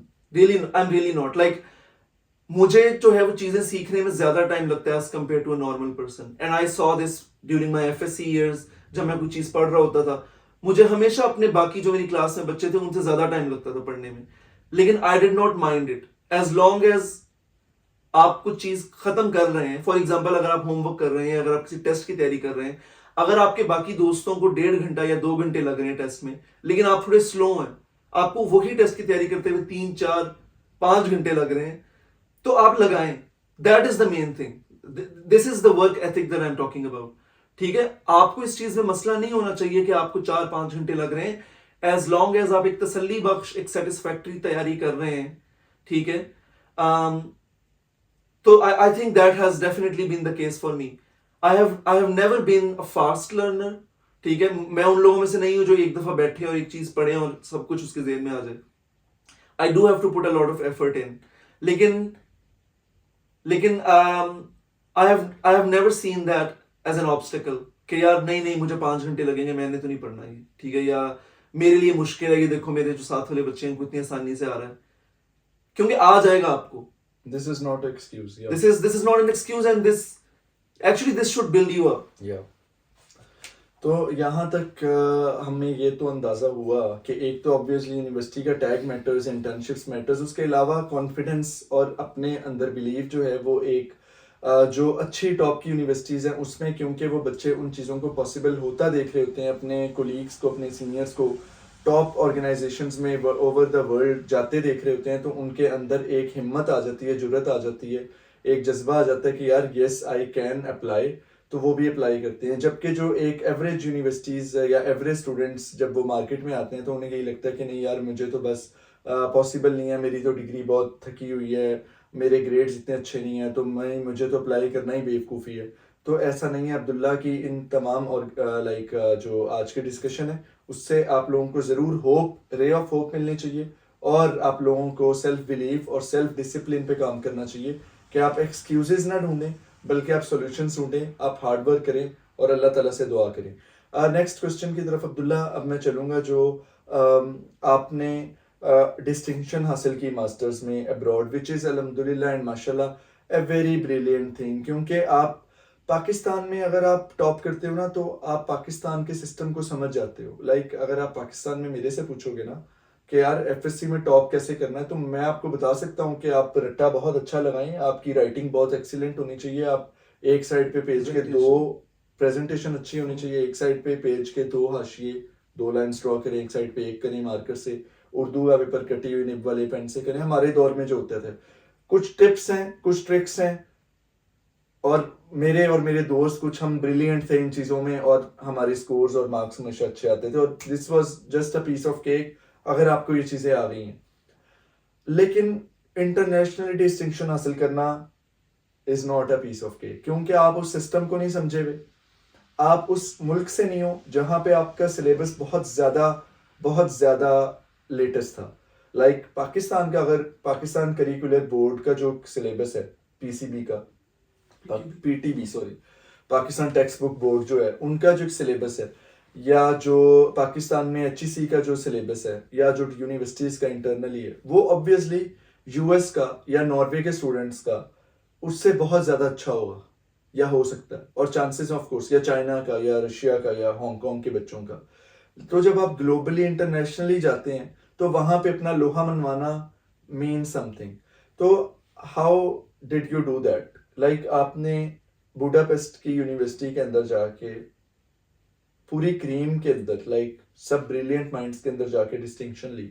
How did you do that, and what do you feel again the difference between NUST and Hungary's university? Like पहले तो हमने NUST और UAT में फर्क पूछा कि आपको लो universities और NUST जैसे अच्छी प्रेस्टिजियस ऑर्गेनाइजेशंस में क्या फर्क नजर आया, वो आपने बताया ऑफ कोर्स।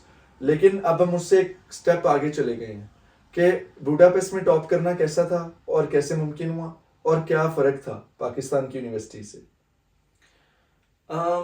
बुडापेस्ट में बेसिकली यहाँ का education system is totally different, ठीक है। और जो यूरोप है वहाँ पर, मतलब again I can speak for Hungary, लेकिन I think it also is applicable for other European institutions as well. यहाँ का जो एजुकेशन सिस्टम है वो सॉर्ट ऑफ रिलैक्स्ड है, एक तो it's not as hard core, ठीक है। और दूसरा ये है कि you have a lot of chances. For example मेरे केस में हंगरी में you can retake your exams for up to 3 times, ठीक है। तो अगर आपको पहली दफा अपना फाइनल एग्जाम का स्कोर नहीं अच्छा लगा तो you can retake it and retake it again, basically तो 3 दफा दे सकते हैं। This is just one example. और दूसरा ये है कि obviously I mean you have to work hard, that's just that's a non negotiable, you have to work hard. और मेरे केस में आई मीन आई थिंक के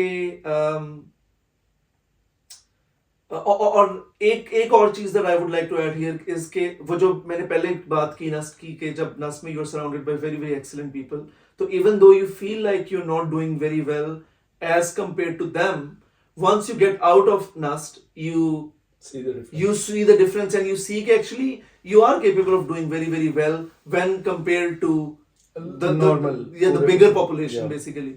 So I think that kind of helped me here in Budapest as well.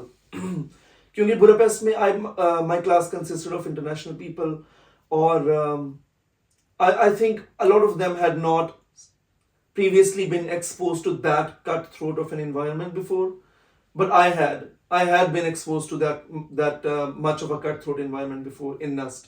So I think that helped me. So when the time came to sort of go through it again, I was much more prepared. मुझे पता था कि how does it feel like, और किस तरह से sort of system को navigate करना है. And I think कि masters में ये भी होता है कि you're not new to a university culture and a university environment basically. जब आप bachelors में जाते हैं तो आप FSC is very different than a university. लेकिन मास्टर्स में ये होता है कि you've already studied 4 years of bachelors before, तो आपको पता होता है कि अच्छा यूनिवर्सिटी का माहौल किस तरह से है. और अगेन आई थिंक हंगरी में it's much more relaxed. The education system is much more relaxed, although not easy. So it's not easy. I wouldn't say it's easy. Actually, I've seen a lot of other people, and I think it also depends on what you study. So I studied engineering management, which is more management or business oriented, and coming from an engineering degree, it wasn't as hard personally for me. अगर मैं यहाँ Hungary में engineering करता या जिन लोगों को मैंने engineering करते देखा है, I've seen that they do have to work much harder than I did, क्योंकि it's just the nature of the studies. Engineering is harder, of course.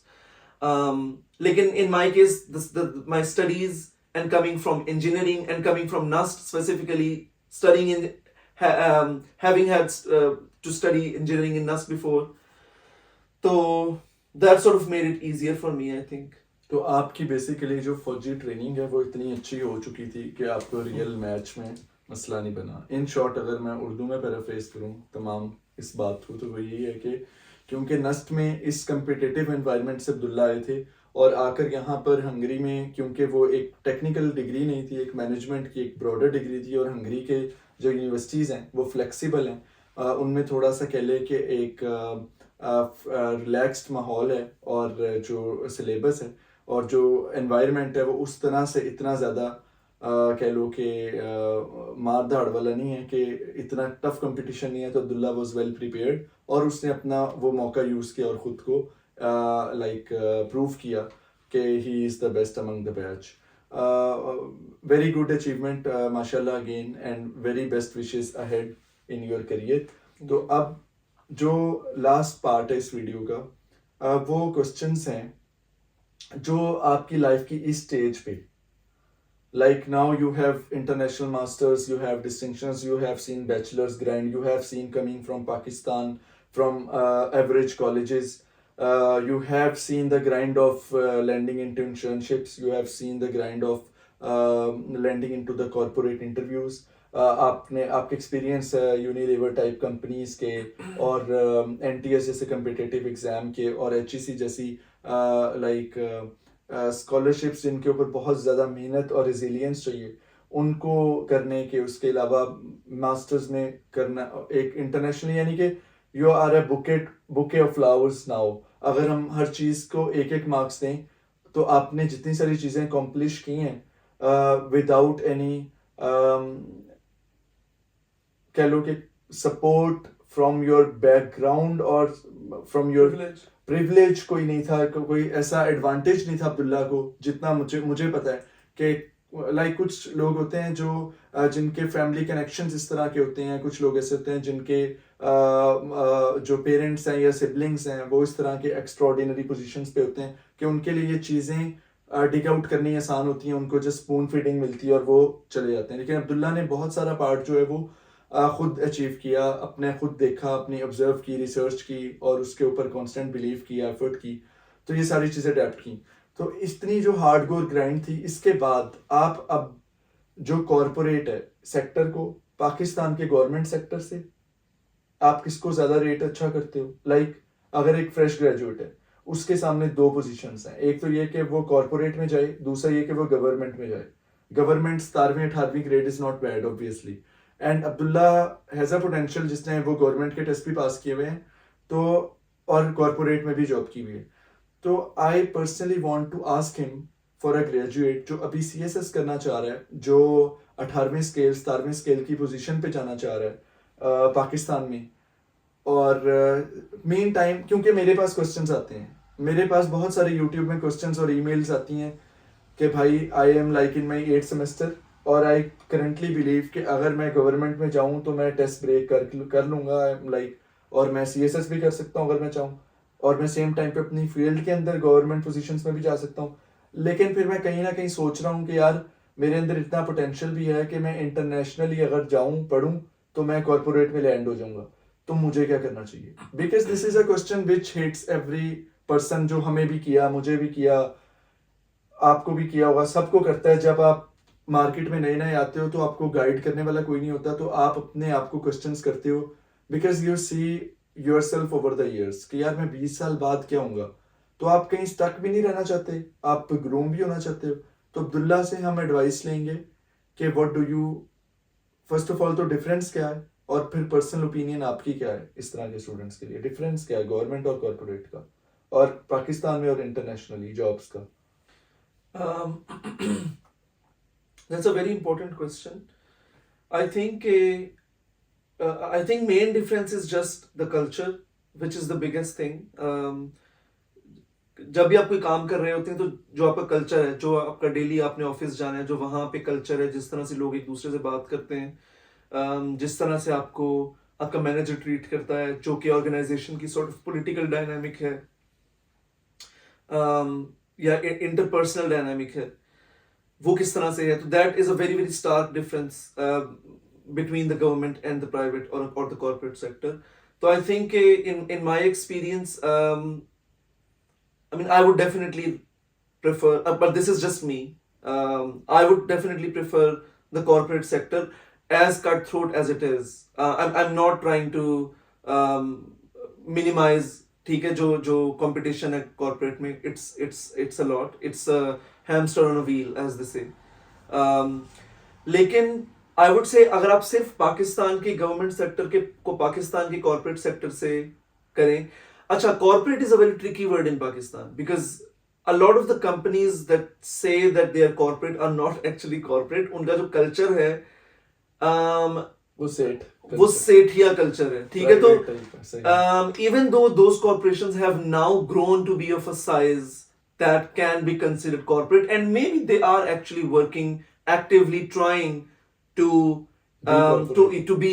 incorporate basically a corporate culture or a professional culture.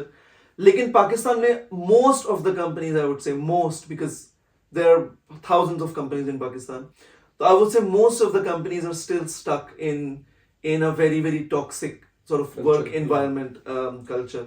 So but again, I mean, you have to start somewhere. This should not discourage you. If अगर आपको उस तरह की किसी company से offer आती है तो I would not ask you to not take the job. So everybody has to start somewhere. I started with one of those companies as well. So before Pakistan State Oil, I was working in one of those companies. So I think you have to start somewhere.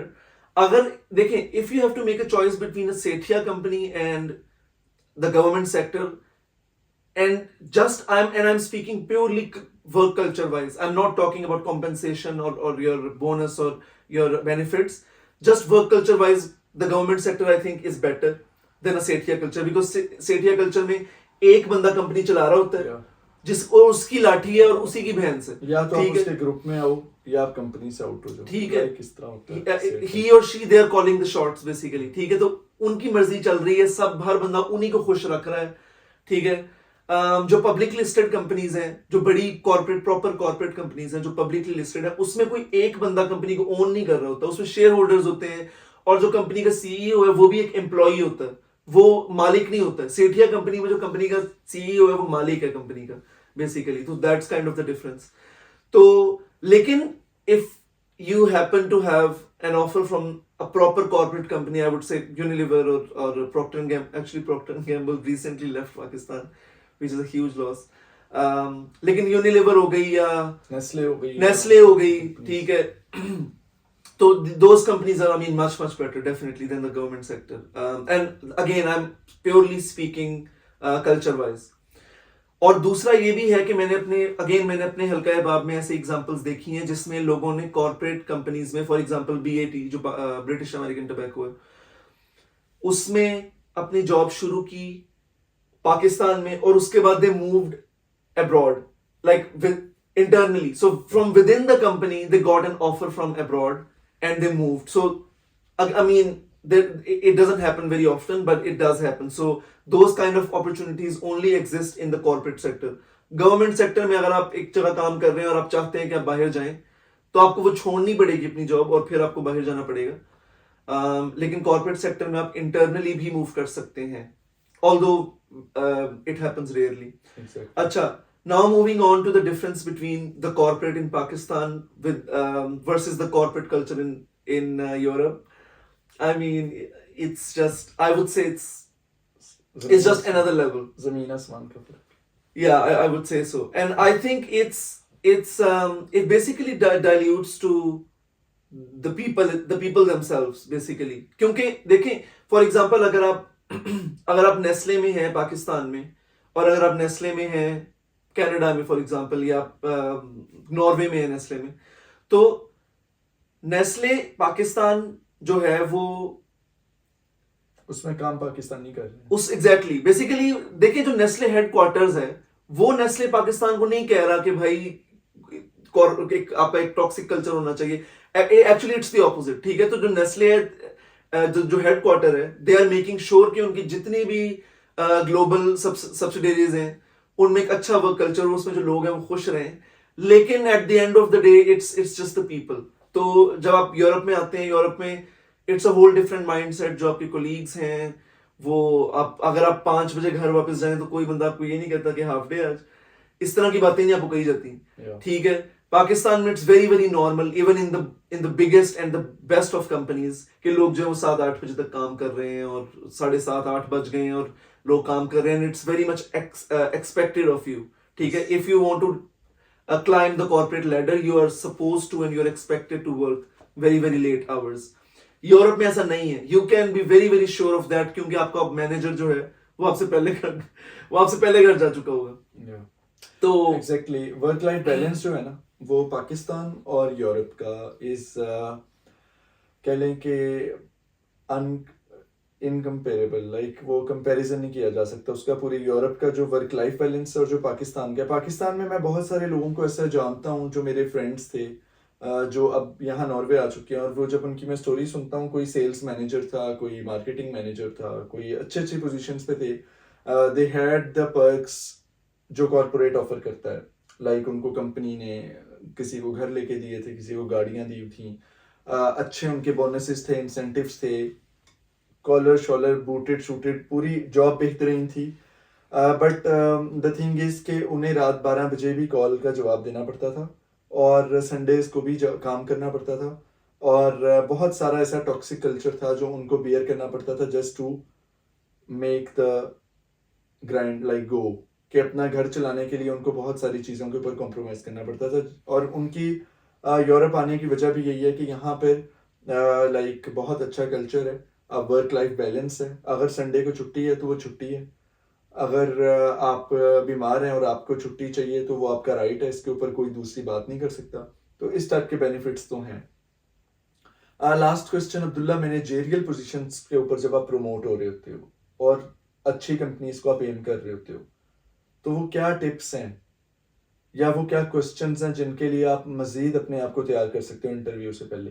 Like अगर आपका कोई आम बंदा है, कोई एक simple ordinary बंदा है जिसकी एक अच्छी रेज्यूमे, कोई 4-5 साल का एक्सपीरियंस है, लेकिन सडनली उसको कोई इंटरनेशनल मल्टीनेशनल कंपनी में वो इस वीडियो को देखने के बाद अप्लाई कर देता है, अपने ऊपर कॉन्फिडेंस लाता है, सीवी अपनी बहुत अच्छी बनाता है, somehow he manages to apply and gets a positive response. अब फाइनल टिप्स आप उस बंदे को क्या देंगे कि ठीक है, उसने आपकी वीडियो सुनी, उसने ये चीज़ें वर्क डाउन की, उसके पास टैग्स भी थे, उसके पास हर चीज़ थी, उसने बस अपनी सीवी को रिफ्रेश किया, उसने अपनी थोड़ी सी ग्रूमिंग की, कॉन्फिडेंस लिया और उसने अप्लाई किया, अब उसे कॉल आ गई है. अब वो एक प्रमोशनल रोल है जिसमें उसकी प्रमोशन भी हो रही है, या एक मोर चैलेंजिंग रोल है. अब वो अपने आप को मज़ीद उस कैसे तैयार कर सकता है कि वो जो स्टेप्स ऑफ इंटरव्यूज़ हैं, क्योंकि multinational mostly more than 1 interviews होते हैं, सीरीज़ होती है, तो वो क्या है जो आपने एक्सपीरियंस किए हुए हैं कि वो उन चीज़ों को यूज़ करके like chat GPT is something I know कि यू वुड मेंशन या कर सकता है बंदा। चैट जीपीटी पे आप ये भी लिख सकते हैं कि जी फलाम मेरी इस कंपनी में, लाइक फॉर एग्जांपल मैं हूँ, मैंने जीएसके में अप्लाई किया, या मैंने किसी भी और कंपनी में अप्लाई किया है, किसी क्लिनिकल ट्रायल्स की कंपनी में किया है। अब वो मैं चैट जीपीटी से पूछ सकता हूँ कि यहाँ पे क्या पॉसिबल क्वेश्चंस हैं, लेकिन हम अब्दुल्ला से सुन लेते हैं कि क्या वो टिप्स और ट्रिक्स हैं और क्या वो तैयारियां हैं जो एक अच्छे रोल के लिए आप कर सकते हो खुद बैठ के, और क्या एक्सपेक्ट कर सकते हो क्वेश्चंस वहां पे। इसमें I think also it applies to the interview processes in general, not just इस सिनारियो में। Interview is a sales job, okay you are a salesman, ठीक है। और ये पहले उन्होंने अशरफ चौधरी का नाम लिया था, अशरफ चौधरी साहब भी यही कहते हैं या कि you are a sales person, ठीक है। You are basically selling yourself, और उनकी किताब है the art of selling yourself. तो किसी अलर्ट से अगर आपने अभी तक, अगर आपको एक मैनेजेरियल लेवल की जॉब ऑफर हो रही है और आपने अभी तक उस लेवल पे काम नहीं किया, तो basically it's a step up from your current status. तो उसमें बेसिकली आपने you have to sell yourself कि क्यों आप ये काम अच्छा कर सकते हो, और where does it end how does that happen. It happens when you give them concrete examples, ठीक है। आपने उनको एग्जांपल्स देनी है राइट फ्रॉम द स्टार्ट। आपने अपनी पिच बहुत अच्छी तैयार करनी है। व्हेन आई से पिच आई मीन जो पहला सवाल है जो कि हर इंटरव्यू में होता है, विच इज इंट्रोड्यूस योरसेल्फ, ठीक है। तो वहां से ही आपने अपना इंट्रोडक्शन देना है, आपने अपने प्रेजेंट का बताना है, ठीक है। आपने अपने पास्ट का बताना है और आपने अपने फ्यूचर का बताना है। This is how it goes basically. जब आपसे कोई बंदा पूछता है इंट्रोड्यूस योरसेल्फ, तो आप बताते हो कि आप इस टाइम क्या कर रहे हो, आपने पहले क्या किया है, और आप फ्यूचर में क्या करना चाहते हो। और फ्यूचर में ऑब्वियसली आप जवाब इस तरह से देते हो कि जिस रोल के लिए आप इंटरव्यू दे रहे हो, ठीक है, आप उस रोल के बारे में थोड़ा बताते हो, या आप उस इंडस्ट्री के बारे में बताते हो कि फ्यूचर में जो है मैं इस इंडस्ट्री में ये चीजें जो है वो करना चाहता हूं, fit which ideally should be aligned with that role that you are applying for, ठीक है। तो वहां से ना वो एक शुरू में ही आपकी एक पॉजिटिव टोन सेट हो जाती है इंटरव्यू में, कि वो कहते हैं कि अच्छा ठीक है, and this is basically them checking your motivation. तो आप ना implicitly is the opposite of explicitly. So basically आप उनको स्पेसिफिकली मेंशन किए बगैर कि देखो मैं आपको अपनी मोटिवेशन के बारे में बताने लगा हूं, आप जवाब ही इस तरह देते हो कि उनको पता लग जाता है कि अच्छा ठीक है, इसकी मोटिवेशन सही जगह से आ रही है, ठीक है। लाइक उनको दोबारा से ये सवाल भी शायद ना करना पड़े कि अच्छा what is your motivation to apply for this role. आप शुरू में अपना इंट्रोडक्शन ही इस तरह से करवाते हो कि आप उनको कहते हो मैं इस टाइम ये कर रहा हूं, ये चीजें सीखी हैं मैंने, पास्ट में मैंने ये किया है, ये चीजें सीखी हैं, और फ्यूचर में मैं ये करना चाह रहा हूं। और वो जो ये वाली बात है ना, वो वही बात है जो कि वो ढूंढ रहे हैं इस रोल में, ठीक है। तो दैट इज, ठीक है, that is a very very good thing, ice breaking. हाँ, उसके बाद आपका इंपैक्ट तो अच्छा पड़ गया। First impression is last impression, तो फर्स्ट इंप्रेशन तो आपका अच्छा पड़ गया। एग्जैक्टली। अच्छा, उसके बाद मोस्ट इंटरव्यूज में उन्होंने यही सवाल करने हैं कि उन्होंने जो कॉम्पिटेंसीज हैं जो कि उनको रिक्वायर्ड हैं रोल में। फॉर एग्जांपल अगर एक मैनेजेरियल रोल है, मैनेजेरियल रोल में एक बहुत बड़ी कॉम्पिटेंसी जो कि आपको चाहिए होती है वो होती है डेलीगेशन, ठीक है, कि आपने डेलीगेट किस तरह से करना है काम को। जब आप एक मैनेजर होते हो तो मैनेजर को जरूरी नहीं है कि उसको वी लुकअप लगाना आता हो और उसको जो है वो पिवट टेबल्स लगाने आते हो, ठीक है। तो टेक्निकल स्किल्स जो है ना वो मैनेजेरियल लेवल पे इतनी मैटर नहीं करती जितना ये मैटर करता है कि आपको दूसरों से काम करवाना आता है कि नहीं, राइट, ठीक है। तो जो आर्ट ऑफ डेलीगेशन बेसिकली, ठीक है। अब ये सवाल वो आपसे पूछ सकते हैं, ठीक है, कि आपका कोई प्रीवियस एक्सपीरियंस है डेलीगेट करने का, या आपने कभी कोई टीम मैनेज की है, आपने कोई 5-10 बंदों को या इवन 2-3 बंदों को भी प्रीवियसली मैनेज किया है या नहीं, ठीक है। अगर आपने किया है तो दैट्स ग्रेट, आप उसके बारे में उनको बता भी सकते हैं, और स्पेसिफिकली जो कॉम्पिटेंसीज वो ढूंढ रहे हैं उन कॉम्पिटेंसीज का जिक्र कर सकते हैं। अगर आपने कभी किसी बंदे को नहीं मैनेज किया तो फिर आप अपने किसी पर्सनल प्रोजेक्ट के बारे में बता सकते हैं। अगर आपने लट से प्रोफेशनली नहीं मैनेज किया, आप किसी या तो आप अपने किसी यूनिवर्सिटी वगैरह के प्रोजेक्ट का बता सकते हैं जो कि आपने कभी लीड किया हो, या आपने कोई सोशल वर्क किया हो, आपने कोई वॉलंटरी वर्क किया हो जिसमें आपने कोई ग्रुप को लीड किया हो, किसी कॉज में आपने लीड किया हो। Basically they want to know if you have two skills, basically the leadership skills and the delegation skills. या फिर इन एडिशन टू दैट आप अपने उन ट्रांसफरेबल स्किल्स की बात कर सकते हैं which are not delegation. So directly आपने डेलीगेशन नहीं की, लेकिन वो स्किल्स जो हैं they can help you in delegation later on, which are basically communication. You are very very proactive.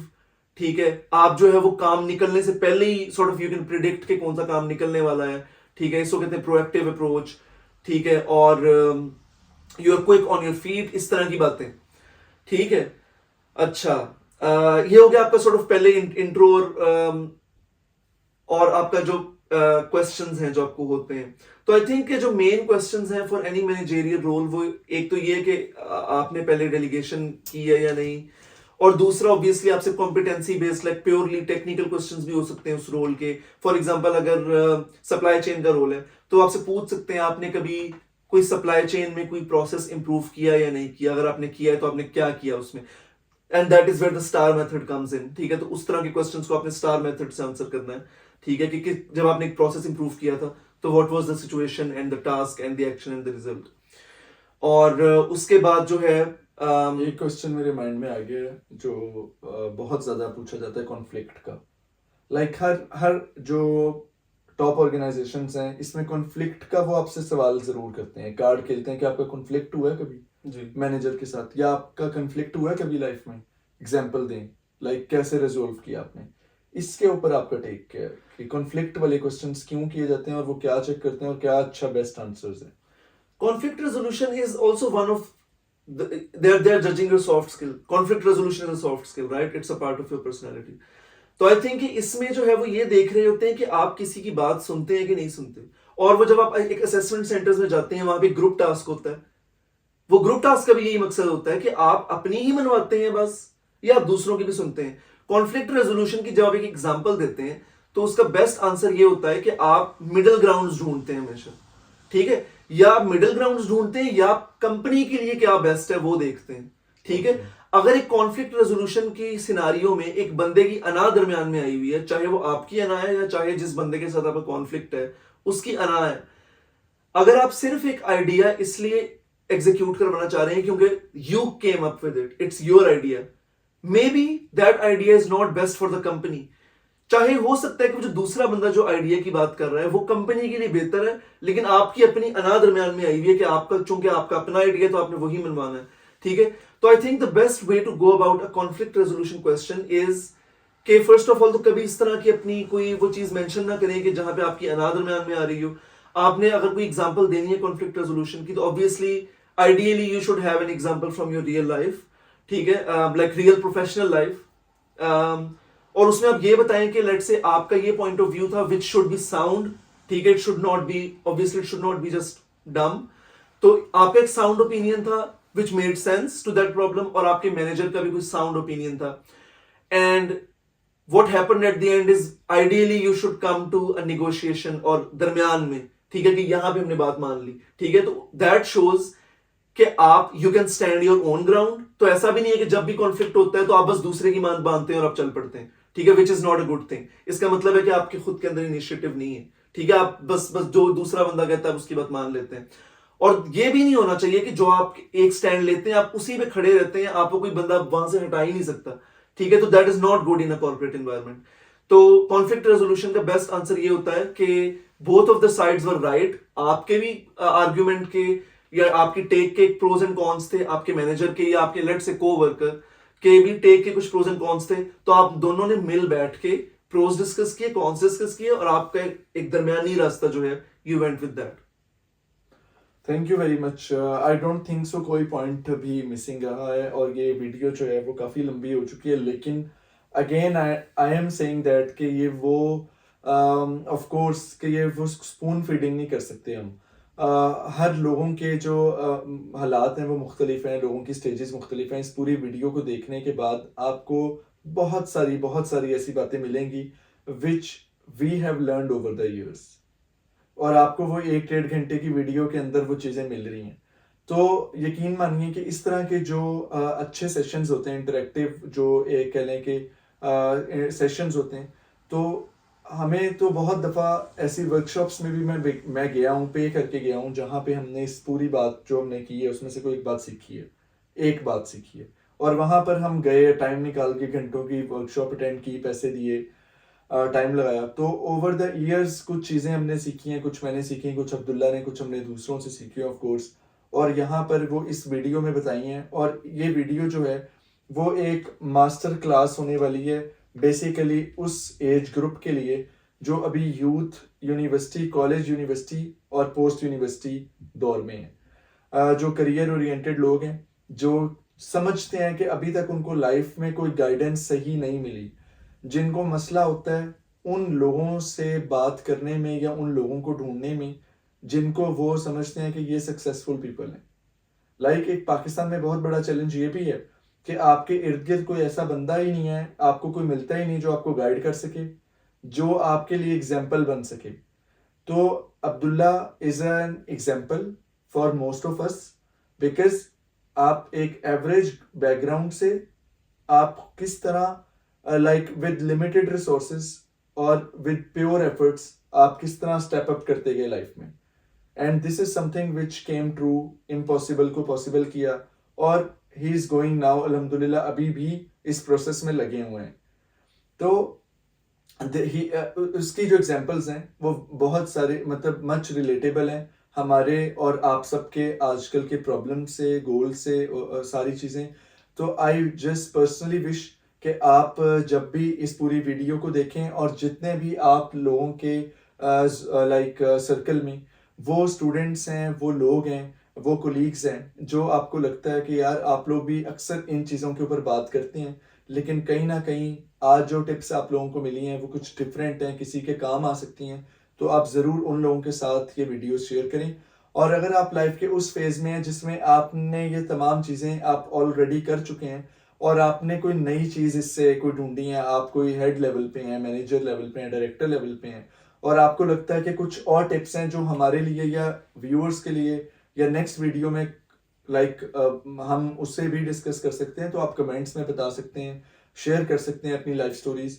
तो इंशाल्लाह ये जो एक कह लें कि सिलसिला है वीडियोस का, इंफॉर्मेटिव वीडियोस का और इंटरेक्टिव इस टाइप के पॉडकास्ट सेशंस का, ये इंशाल्लाह चलता रहेगा और मैं मज़ीद स्टोरीज के साथ, मज़ीद प्रोडक्टिव वीडियोस के साथ इंशाल्लाह अपलोड करता रहूँगा।